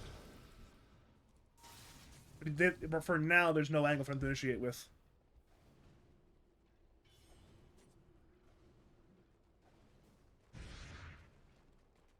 How did he actually die? I guess LSA, Laguna Blade, everything? Huh. I'll be. That was a huge call on Lifestealer. Biological. I mean, he's got Shadowblade now. Buff Shadowblade. Yeah, he's large. I mean, certainly in the elimination game, Logical is not going to go down easily. He's #1 net worth by a lot right now. Over 1,000 ahead of Kunkka. Over 2,000 ahead of Lifestealer. This is Logical's game right now to lose. No matter what, no matter who wins, it will be Logical's fault. I can almost guarantee it. If Dire wins, it'll be Logical's fault. If Radiant wins, it'll also be Logical's fault. 6 Dog, surely he dies here. Surely there's no way he lives here. He's TPing. He actually lives! Alright, I guess Shadow Realm long enough. The AoE spells were not quite in range. 6 Dog recognized that one, and it made the correct play to escape with that TP. I mean, the second was talking about they got the Kunkags, they got the EXO, it's time to go. He's opting for Ags next on Lifestealer. I'm not a carry player, I'm not a Lifestealer player. I don't know if that's good. Well, I know that Ags is good. I don't know if going in next is good. I mean, might as well in a game like this. I mean, it buys you time in the fights to sort of like, if you're man fighting, you don't want to really man fight any longer, can get you out temporarily. Gets a lower cooldown, more cast range. It makes some sense. Not sure if it's my personal item of choice, but it makes a lot of sense the way he's buying it this game. Stampede from Good to See You to escape, recognizing that Bane was skulking on around looking for. I just feel like with kills. the SNY, you can't really be bursted, and the limited disable Dire has against you is useless, and Dire doesn't have an Orchid. So, I don't know. What's Rocket? Okay, But there is a chance that this Diego was could the have. time. Never mind. There's a little window where Diego could have died to Rocket Flare. That would have been immense morale damage if he died to Rocket Flare like that. Yeah, that would have been so big. Are you a big sort of morale damage momentum sort of guy, the way you view Dota? Or Yeah, yeah. I mean, it's important. I think, to spam your like annoying voice lines. I mean, I Like, mean also in the sense of like, you know, unlikely plays paying off in terms of like, oh man, your team's mental is shattered sort of thing. Where I mean, like that rocket flare play comes to mind, where if that unlikely rocket flare ends up killing Diego, yeah, I think for mental sure is shattered. it's like how did I die to this? Like this should not be allowed. Like you think of that phrase, this shouldn't be allowed. That really tilts people. Like Well, their inability to accept the situation. So yeah, when you do the unexpected, for sure. we I'm are going to see a 3-man smoke from the Radiant side. Kunkka and the Radiant Sups run to their own jungle. They're towards Simon. Smoke has broken. But Simon's waddling away with his tranquil boots. Rage up by Diego. He wants to kill Simon. Simon forces. Meanwhile, Six Dog is being pinged as well. They need one of these kills. Six Dog has officially escaped. So now it's Simon, and he's also going to escape. So neither kill has been found. There is still that bottom T1 tower. Exo is up in 2 seconds. Could just be Exo time. Or perhaps taking over for a tier 2 tower in a couple seconds. It's pretty low on the you HP. just let these two towers go. Logical sleeping away from it. You need your BKBs. You're pretty close on both your cores.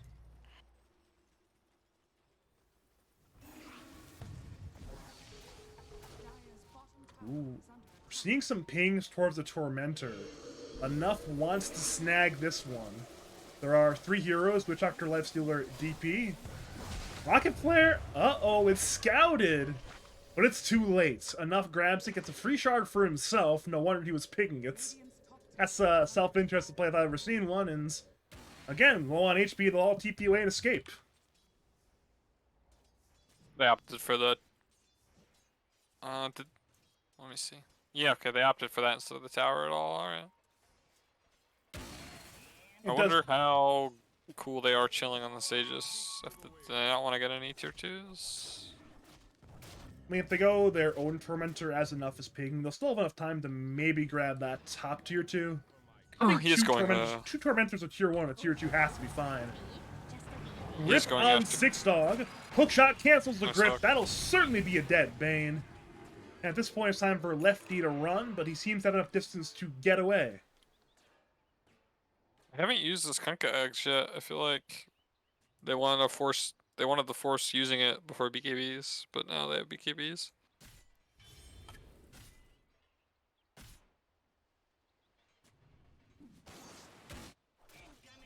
While Stormsoul aka Diego is top lane, we were mentioning the Aegis. And it seems like he really wants to use it. Logical misses LSA, hits Laguna, Rage is popped. Which means, again, he's willing to die once. He's gonna make sure not to die twice. He's inside the brambles, being hit by the Lina, and one life was lost. He's looking perhaps for an Infestor and Armlet Tile, could not find it. Rage on cooldown still. They're chain stunning the Lifestealer. They've got him. He'll try to infest, but can't get off in time. Down goes Diego, down goes Jahan, in comes the Water Park. But it's too late. They'll get a vengeance kill on Six Dog, but it's certainly a win. You get both lives in the Lifestealer. You get a support for support trade, and we could even see more kills. Camel's tidal wave forward. He'll miss the shackle. Good to see you. Has Blink Hoof Stomp ready to go. Boat, Torrent, hits Camel Farmer. But in comes a 2-man Hoof Stomp looking for counter kills. Hookshot forward, finds enough. Witchhactor buys back into the game. Death Ward is ready. Enough is siphoning tidal wave. Ends up hitting the Centaur. X Mark will bring him back into the T1 tower range. Death Ward on the floor. Stampede. Hoof Stomp forward to cancel Death Ward, but it's going to be a death on Good to see you eventually. There will be too much Maledict damage. Yeah, he's not TP either. And that'll be the death. That's, I believe, a relatively even fight.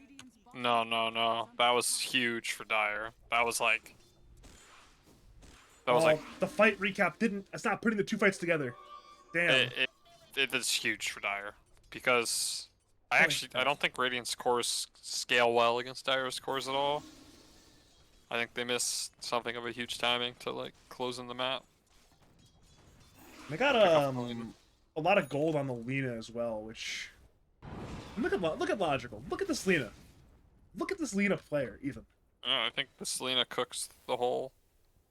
Like, in BKB she can kill, she doesn't care about Kunkka, she cooks the Death Prophet, she cooks the supports, And that's what you want rough. if you are I think Lina, they needed you to know? take a tower with that Exo. I don't Like, think they could take a Tormentor, I think they needed to take a tower. this point, it is a little too late. There will be that next Roshan relatively soon, but yeah. We've mentioned how Lena is cooking. Lena loves to cook, loves to burn things alive even, and it's... We're past cooking, we're beginning to burn. Yeah. The one thing is camel farmer is still pretty poor, so... And you get nullifier on Lifestealer. Okay, Ags, yeah, I mean... I don't know. Radiant's bottom tower is under attack. They just needed the group up. And they're doing that now. Lefty will clear one wave mid, then will return to top. There'll be a 5-man siege. Dire are a little bit split. Centaur mid, Logical Dote bot. And they're going to hunt for kills instead. They'll look towards Centaur, but Centaur is blinking away. They perhaps could run through the Dire side jungle, but that's a hard... It's already a hard angle. It's a full split play going on right now. Where's... Alright, so Life's just invested in DP, but... Instantly the kills will not happen, nor will the tower die.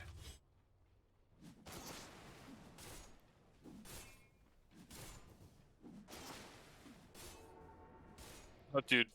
6 bots too. This is the most 6-dog shit I have seen in a long time. I remember I put against... He was playing AA4, and he went, like... Blink bots 2, sheep, or something. He was just cooking that game so hard. Still think, you know, the for whatever reason, Veil, Blink, Support Gyro sticks in my mind from 6-dog. I mean, I'm the Magic Gyro expert here. He's got a lot of... Oh, wait a minute. Mid lane. X-Mark, Torrent, Simon. Will use cogs, but he's brought outside of his cogs. Then he forced back into his own cogs, but the grip... little bit of overkill, but the kill has been secured. Yeah, definitely grip used. That was the bathtub. Listen, sometimes you get that dude in your pipes, you gotta clear him out. And he's dead. Only problem is you used some pretty important spells. And now Dire know that. They know there's no Death Lord, they know there's no grip, so... The pickoff potential is somewhat lower now.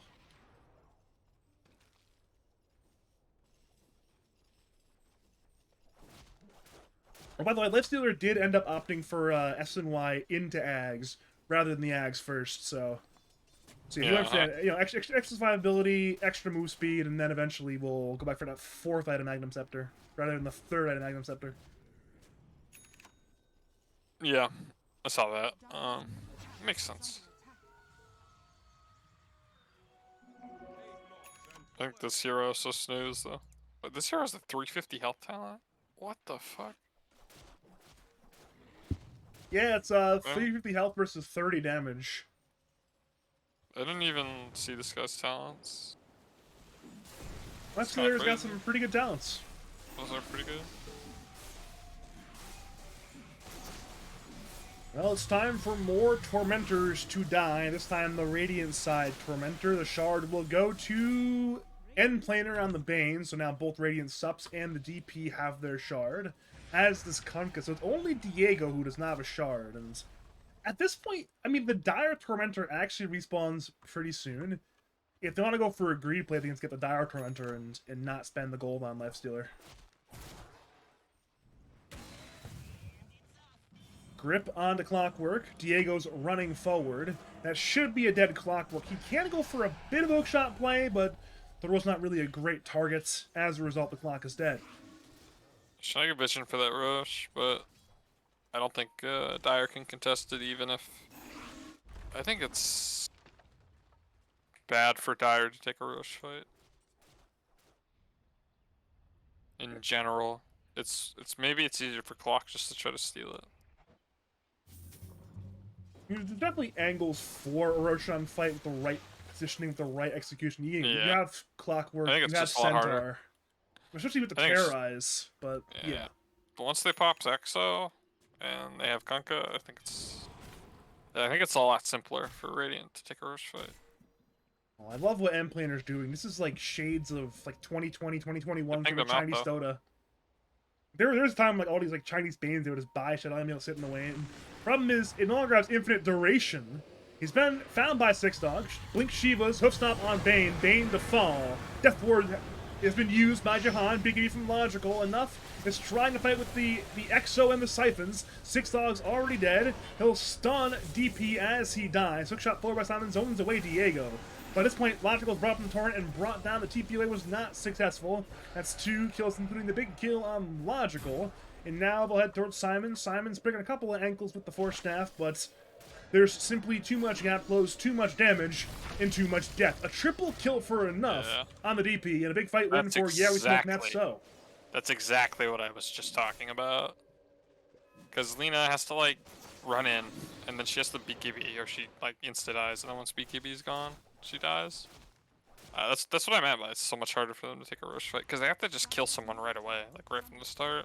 And it has to be, I think it has to be a core, but it's, like, really hard to burst the cores.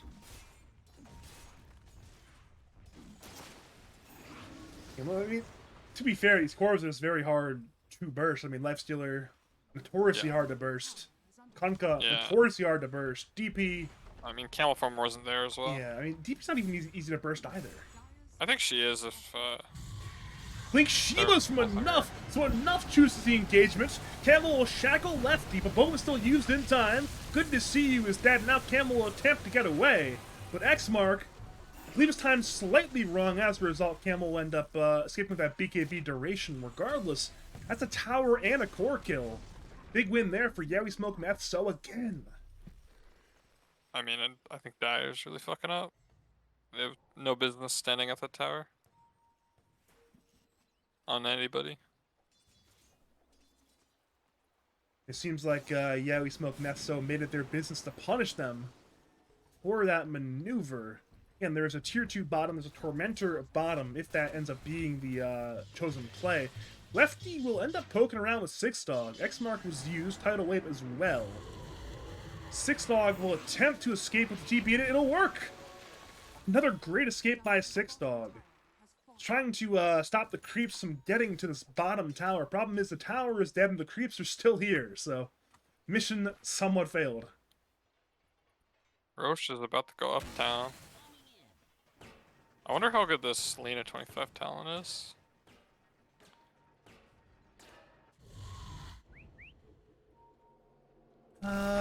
It's pretty good, I'm sure. I mean, would you referring to the Laguna Blade cooldown one or the crit one? The crit. That's what it'll get. I think a lot of Lenas tend to opt towards the Laguna Blade one, but we shall see where Logical goes. Especially with this build made makes a lot of sense. Xmark Torrent onto Camel. He's silenced on the wind. He can BKB if he wants to, but he's gripped. He cannot BKB because he's too busy being Fiends gripped. One more blink in, buy enough, looking for Simon will overseal totem as Stampede comes out from good to see you. But Clockwork is inside his cause. The hook shot to the Centaur.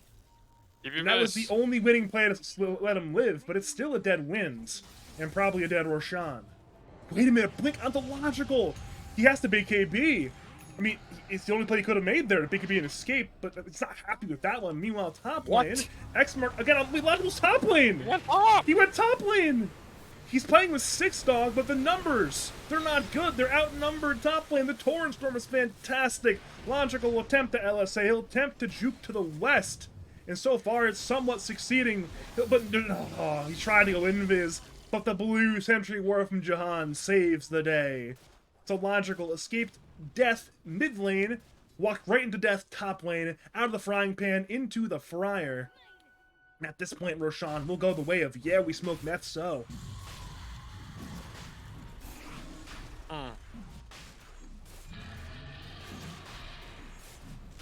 You delete all of Dendy's messages? I just gave him a little timeout. He was getting a little bit too rowdy. Wait a minute. Yeah. End planner. He's, actually, this is not a feed. This is definitely space creation. Look how much space he's creating. He might not even die for this, actually. There's a chance he doesn't die. He still has Psychic Headband. And during all of that, Roshan is dying. Yeah, so Bane's fine. He's even going forward. And surely Diego can kill the Roshan alone, so second Roshan of the game will go the way of the Radiance. Pick this guy Bane. You were doubting the Bane pick. The prognosticator Buffles did not like Bane, but the Bane is paying off so far. It's just like something you have to prove, right? We're proving it right now. Evidence has been presented. Yeah, but as soon as he proves it, you gotta give it to him. You know what I mean? Yeah, it's pretty bad. I think Dire's kind of been. I feel like Dire had to do something after they got that first Aegis off them. Like they had to try to smoke and kill this DP, like keep this DP down. DP's only dead once this game, which I think is a little criminal. Ooh, at this point, again, the Exo's still active. Diego's raging the towers. They're not dead yet, but this top tower is not healthy. And again, this is a really respectful play from Yeah We Smoke Meth. So they respect the ability for SmilesPerHour to team fight still. They're not even giving them a chance to make that sort of comeback fight. They're just backing away, pushing in the waves, and perhaps running the sweep here. Yeah, says the 25 talent on Lena works through BKB. That's pretty good. That is really good. Oh, BOT2 brings Six Dog to Simon. They find the Bane top, who surely this time will die. Shackle, Focus Fire committed, Bane down. And the remainder of the team will understandably move away from the Diras. Yeah, I feel like not enough of that has happened in the last 10 minutes for the Dire team. Like what just happened? Like I feel like that should happen more often. They have the heroes to do that kind of stuff. Is Centaur 20 yet? Centaur is 20. I mean, that's Stampede's like up all the time. Yeah, Just make a play every minute with 65-second Stampede. cooldown. Bottom lane, the good way from Logical with a voodoo switcheroo. Keeps Jahan alive. Six Dog arrives to try to help Logical on his escape. Willow jukes east, Logical jukes south. Logical has officially gotten away, and Six Dog somehow escaped everything. There was DP coming from the east side, Kunkka from the west side. Six Dog ran north and got away from everything. How fast he is with the bots too. 450 move speed again. 450 move speed, Overtail Totem, Blink Yules. Tough nut to crack up for Six Dog. But as that happens, NPL top lane has been caught. This time he dies again. Good to see you gets the kill. The tower goes to Logical, so Logical That's goes his bottom AC lane, die. same with top lane. Is AC died on the courier? Well, I guess not the whole thing. Parts of it. And Logical hasn't gone us 25 talent yet. Just a wee fairy going about her business. Yeah, I mean he'll skill one of the two of them eventually, surely. Is he thinking about it? Maybe he is. I mean, I've seen both. I've seen a lot of both. I mentioned earlier that I saw Laguna Blade from a number of them, and again, perhaps he's debating because both these are pretty good talents. Really? Okay. I'm not a huge Liam aficionado, and Logical most certainly is. So, whatever he goes, I'll justify it. He'll justify it. That's my job. I justify it. Oh, mid lane, Simon. I believe he's dead. He's torrented up. He's got hookshot once he's no longer silenced, but the silence and the fear and the root, it's just too much for Clockwork to survive. 26 kills now for the side of Yeah We Smoke Meth. So He just sounded like a bad lawyer. I'll justify that. that's literally a good lawyer's job. Like that. I didn't know about like a scumbag one. You know what No, I mean, if you're a good prosecutor, you're supposed to prosecute. If you're a good defender, you're supposed to defend. It doesn't matter who's guilty. You prosecute, you defend. I mean? I know. It's the way you said it though. Yeah, I can see what you mean. Mid lane, Six Dog has been X-marked. He did Curse Crown the Bane before that happened, however. So we see enough going top lane with the Exo. Oh He's god. dragging the attention away. Yeah, Bloodstone on Timeless Kunkka. Relic. On Kunkka, What? Timeless Relic. It's a deadly combination. That's a lot of lockdown and a large AoE. Yeah. The water park is officially online. Blink Hoofstomp from Good to See You hits both the Lifestealer and the DP, but it's a grip counterplay there on Good to See You. End Planer ends up resulting in a kill on Good to See You. Hookshot misses from Simon. Lana's being run down by enough. Logical will end up escaping, but Kale Palmer's not so lucky. It's two cores dead. The subs are trying their hardest to fight right now, but Diego runs at Simon. Centaur buys back into the fight. Diego still half HP and has two lives. Triple kill for Diego on the Lifestealer. And I have for that mid T3 tower. Tidal Wave brings back Six Dog, but he oversteals totems away. Atos on Lena. Lena forces herself away. And as all that happens, the T3 mid is officially dead. The buildings are crumbling. This could be two sets of racks, potentially. Aegis has expired for Diego. Glyph has been used, but again, no Simon, no Camel Farmer. Link in by Six Dog. Curse Crown on NPL. Torrent hits on both the Willow and the Lena. Fantastic from Lefty. I mean, that's threading a needle right there. Six Dog will end up dying, and good to see you is in danger. Good to see you as a Lifestealer. And now Lifestealer pops out. Dark Willow buys back into the game. Clock's alive in 5. Tidal Wave again on Logical. Logical's still fine. Diego hits the range racks. Lefty and the remainder of the team hits the melee racks. Range racks go down. Melee racks not far behind. There will be 2 sets of racks officially. Camel's up in 12 if Dire want a full 5v5 fight. At this point, yeah, we smoke Meth so.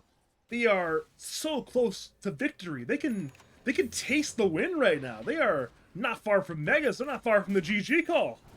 They don't see the DD top. Maybe they will with this courier, actually. No. Maybe, barely. Uh, Depends how close they are paying attention. I would just go. I know this is like elimination match, but I would just go. They're still cheese. Here we go. Smoke out of the base.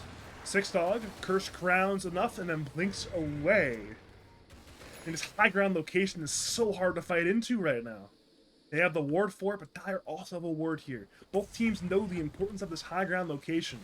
Smoke on 5 from Yeah We Smoke Meth, so Diego breaks it.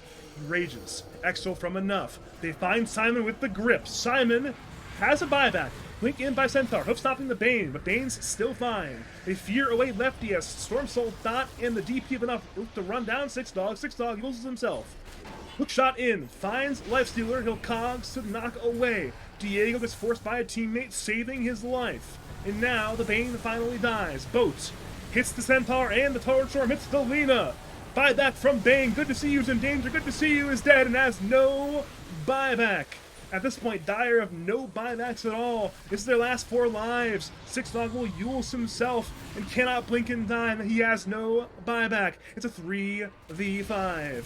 T3 is under attack. Megas are within reach. The GG. They can smell it on this Radiant side. Atos on Camel Farmer. No BKB is trying desperately. Lefty has been Yules up. I think by an allied Wind Waker, if I'm correct. Hook shot in by Simon finds the Bane inside the cogs. Logical needs to do damage. Needs to do it right the fuck now. Self Nightmare from the Bane. Laguna Blade to follow. MPL goes down. They're looking for Logical. Logical gets torrented up. Shackle does not latch. Simon goes down. It's a 2v4. Camel Logical. We're in the fountain, but Camel dies in its own fountain. It's Logical against the world in a 1v4. The tier 4s are under duress. This is nearly an impossible defense right now. Logical trying. He's hitting.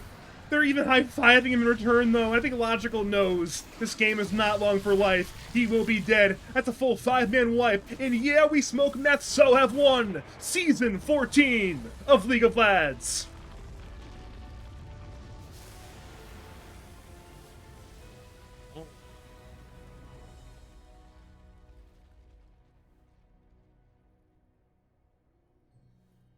Well, I think I need to rephrase something I said. I said Dire's core scale better. What I meant, I think, in my head was that like this Lena could like carry the game. It's a pretty bad Centaur. It's like a horrible Centaur game. And this Windrunner didn't do anything. I don't know how bad a Windrunner game it is. I think Windrunner doesn't like these supports, and Kunkka, but I feel like Windrunner could still do something this game. I think after they took that first Aegis from the Lifestealer, they were just a little like AFK or something. Cause like, even the win probability agrees with me. It kind of like skews towards them after that Aegis. I look at the way that Yeah We Smoke Meth so. I think they played a very strong middle game, macro sort of game here, where they kept moving along the map efficiently. And again, outside of a couple times where they just failed to find, say, Six Dog, who was being a little cheeky little rat. Other than that, this is good rotations, good maneuvers. Their support split really well. Fantastic stuff there. I think their support split really well. They just got some like really great kills just together, like playing together with Grip and Death Ward. Mm-hmm. And enough to ever die. He only died once. Wind Waker OP. and then this Kunkka pick was like really clutch. It's probably more impactful than even a Mars would have been, actually. Man, this is again 3-1 win for Yeah We Smoke Meth. So, you know, it's one of those things where you have to be feeling real good. This is a team that just beat you all season long, slapped you in the group stage, slapped you in the winners bracket 2-0 both times, and suddenly in return you get that 3-1 grand finals win. Technically still a losing record of the season, but the one time it counted, they got the win. Who's your who you winner interviewing? I don't know yet. I'm trying to message find that one out. Regardless, again, this is just a big win for really a team of newcomers to lads. You look at this Yeah We Smoke Meth So and again, outside of enough, very little lads experienced. Even then, enough. I think it's like a second season of lads even. So again, they came in, they took names and in the league champions. Legalize, I guess we have to legalize meth now. All right, I'm gonna see. I'm gonna see if I can get an interview. If not, then what can you do? Maybe I'll hop into their team Discord. Either way, Buffaloes, thanks for joining us. You have any final words, call outs, shouts to say to the people of League of Lads? Watch out, cause I'm coming for you next season. I got a rig stack. All right, we'll see about that one, Buffaloes. Either way, thanks for coming Oh out. no, you don't know. I got Shaggy in my pocket. See about that one. Thanks for coming on, though. Have a great night. Thanks for having me. It was a fun game. But we are going to see if we can get. I've messaged multiple players on this. Yeah, we smoke meth so side, seeing if we can get the interview. Oh! Get me in. Good news. Good news. We will have a team interview. I'm going to hop in to the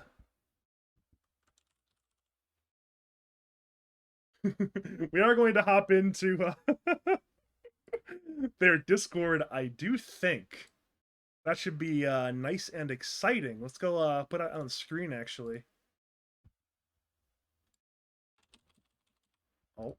Oh. Go blog. And we are officially in. Congratulations! Yeah, we smoke meth so on winning. Thank you. Season 14 of Lads. How you guys feel? Thank you. Feels fucking good, man. Feels good. Storm Soldat is the designated talker, so feel free to direct any questions to him. I'm here to blog Badger. Hit me with the questions. So, Diego. Yeah. A year ago, BTS fucked us both. Now I am here, but you're the winner. How does it feel? Feels all right. I mean, like, I'm really sad about what happened to BTS because that was just like a lost source of income for me. And I already was like taking a year and a half like off of Dota and stuff. But then my boys were like, "Hey, we should try Lads," and then we did. And I think it's a one and done for me at least. Oh no, They got you off you a guys while. can't retire after that. You guys got to come back. At least some of you got to come back. I think it's at least like me and Jahan are a package deal at the very least. So he's taking a season off, and I think so am I. But I'm open. Oh, except Ferris and No, Ferris is playing. Yeah, Ferris is playing. I You'll think be the rest seeing of us Lefty are not next playing. team next year. Insane Yeah. team. Watch out for that one. Mm-hmm. I'm scared suddenly. I just want to say, play next season, Badger? I'm retired. You see me last season, bro? Not really, actually. Exactly. I just want to say that the lefty Razor did not come out the entire series, and I'm really sad about that. Yeah, me too. Me too, man. Because we had enough Razor. One game's enough. I don't want to cast more Razor. I'm happy you guys didn't pick it. Yeah, all it took was for us to go 0-4 against them to make the big comeback. It really sets it up. Yeah, we actually did learn a lot from the games we lost to them. So we were able to adjust, and it worked out, I guess.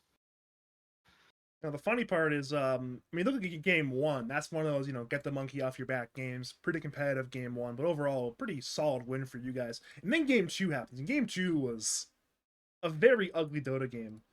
How did you guys recover mentally from that game two beatdown? I think at the end of the draft, like verbatim, we were like, we're either gonna win this game or have fun anyway, because this just looks like something we pick in pub. So I don't think any of us were really like affected by it. We just shelved the Mars. That's it. The Mars 4 we kept it on the shelf. And we shelved the AM. Yeah, AM also on the shelf. No. Big stronger lane. Now, back that of my that head one's not a every game. shelf. That one's the AM. That one's going to the incinerator, bro. That one's done. Yeah. In the back There of my was a- head, there was every a little bit game, of I trolling.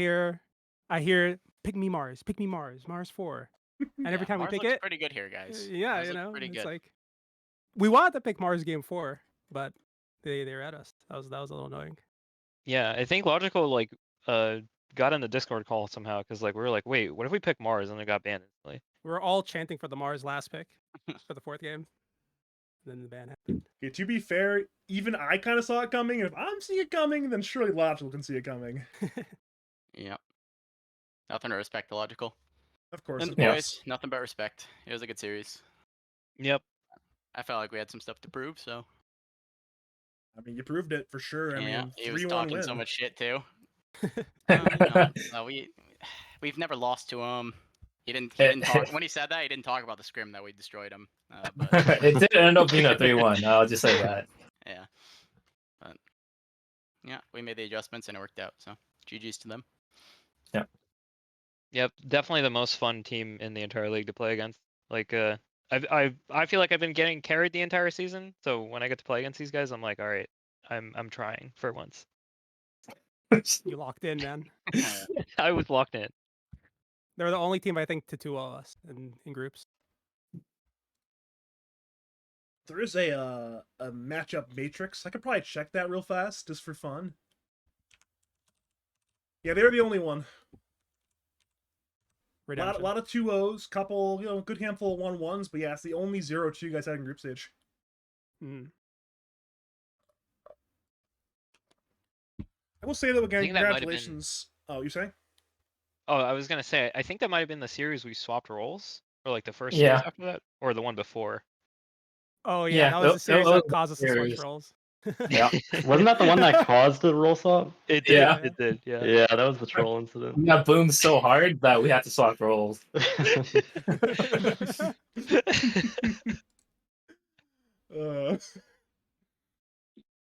Either way, congratulations on your 3-1 victory.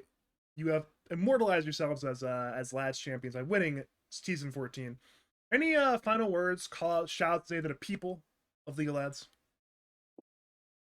Yeah. I think Shout out to Real everyone shout in house. For real, shout out to the admins. Yeah. It's, Yeah, very for well sure. run. big well shout done. out to the admins. Oh, thank you. I'm In my blushing. second in-house, I got someone banned, and that was just like admins responded instantly to that, and I'm just like, that made me so happy. And then Diego never played. Yeah, and then I didn't play another. He never showed up again. Otherwise, shout out to Logical and his team. That was like the most fun I've had playing Dota. I think was against those guys. Shout out to Sunny God for having an entertaining stream while he played. True. Of course. Yeah, unless you guys have anything else to say, I'm going to leave the Discord. Anything else? No, All right. I don't think so. On that note, you guys Sounds can good. celebrate your win, pop some champagne or whatever. Have a great night, guys. Thanks, Pat. But on that note, we're going to wrap up the stream. Congratulations to Yeah We Smoke Meth. So on their 3-1 win over TTV/SmilesPerHour. Commiserations, of course, to Logical and company on their grand finals loss. Of course, we have a long list of thank yous to say to the people of the league. Thank you, of course, to all the teams that played. I do believe we had a record number of teams. We had 29 teams this season. Got a great drawn out affair. Really got to prove who was the best at the very end. Of course, thank you to the casters who were here throughout the season. Particularly Patience and Simon did a lot of casting this season. Really appreciated you two being there for a lot of the group stage casting, especially when I was not necessarily doing all the group stage casting I probably should have been. Thanks to my fellow admins, of course, for volunteering their time, helping to run the league. Thanks to the viewers for not only tuning in tonight, but just tuning in throughout the season. Really, a lot of people were here throughout the season watching these games, watching grand finals, watching the playoff action, watching the other casters streams. So it's always appreciated when we got people talking, we got people chatting, people watching, all the good stuff. I'll be back soon. Don't quite know when. Certainly, I will be back for season 15 of Lads, though. I've officially retired from playing, so more time to commentate. If you ever cast your games, cast your tournaments. Especially if you're a pro TL looking to hire a commentator or one of the best tournament admins in the business, contact me on Discord, twitch.tv/BadgerPablo, or wait, Discord Badger Pablo, or twitter.com/BadgerDota2. Mixed up my words on the intro I've said 1,000 times, but that's Dota 2 for you, I suppose. Thanks to Sonagod for the sub during the stream. Always appreciate the subs. Always good to get some cash money. But yeah, as always, thank you for watching and have a great night.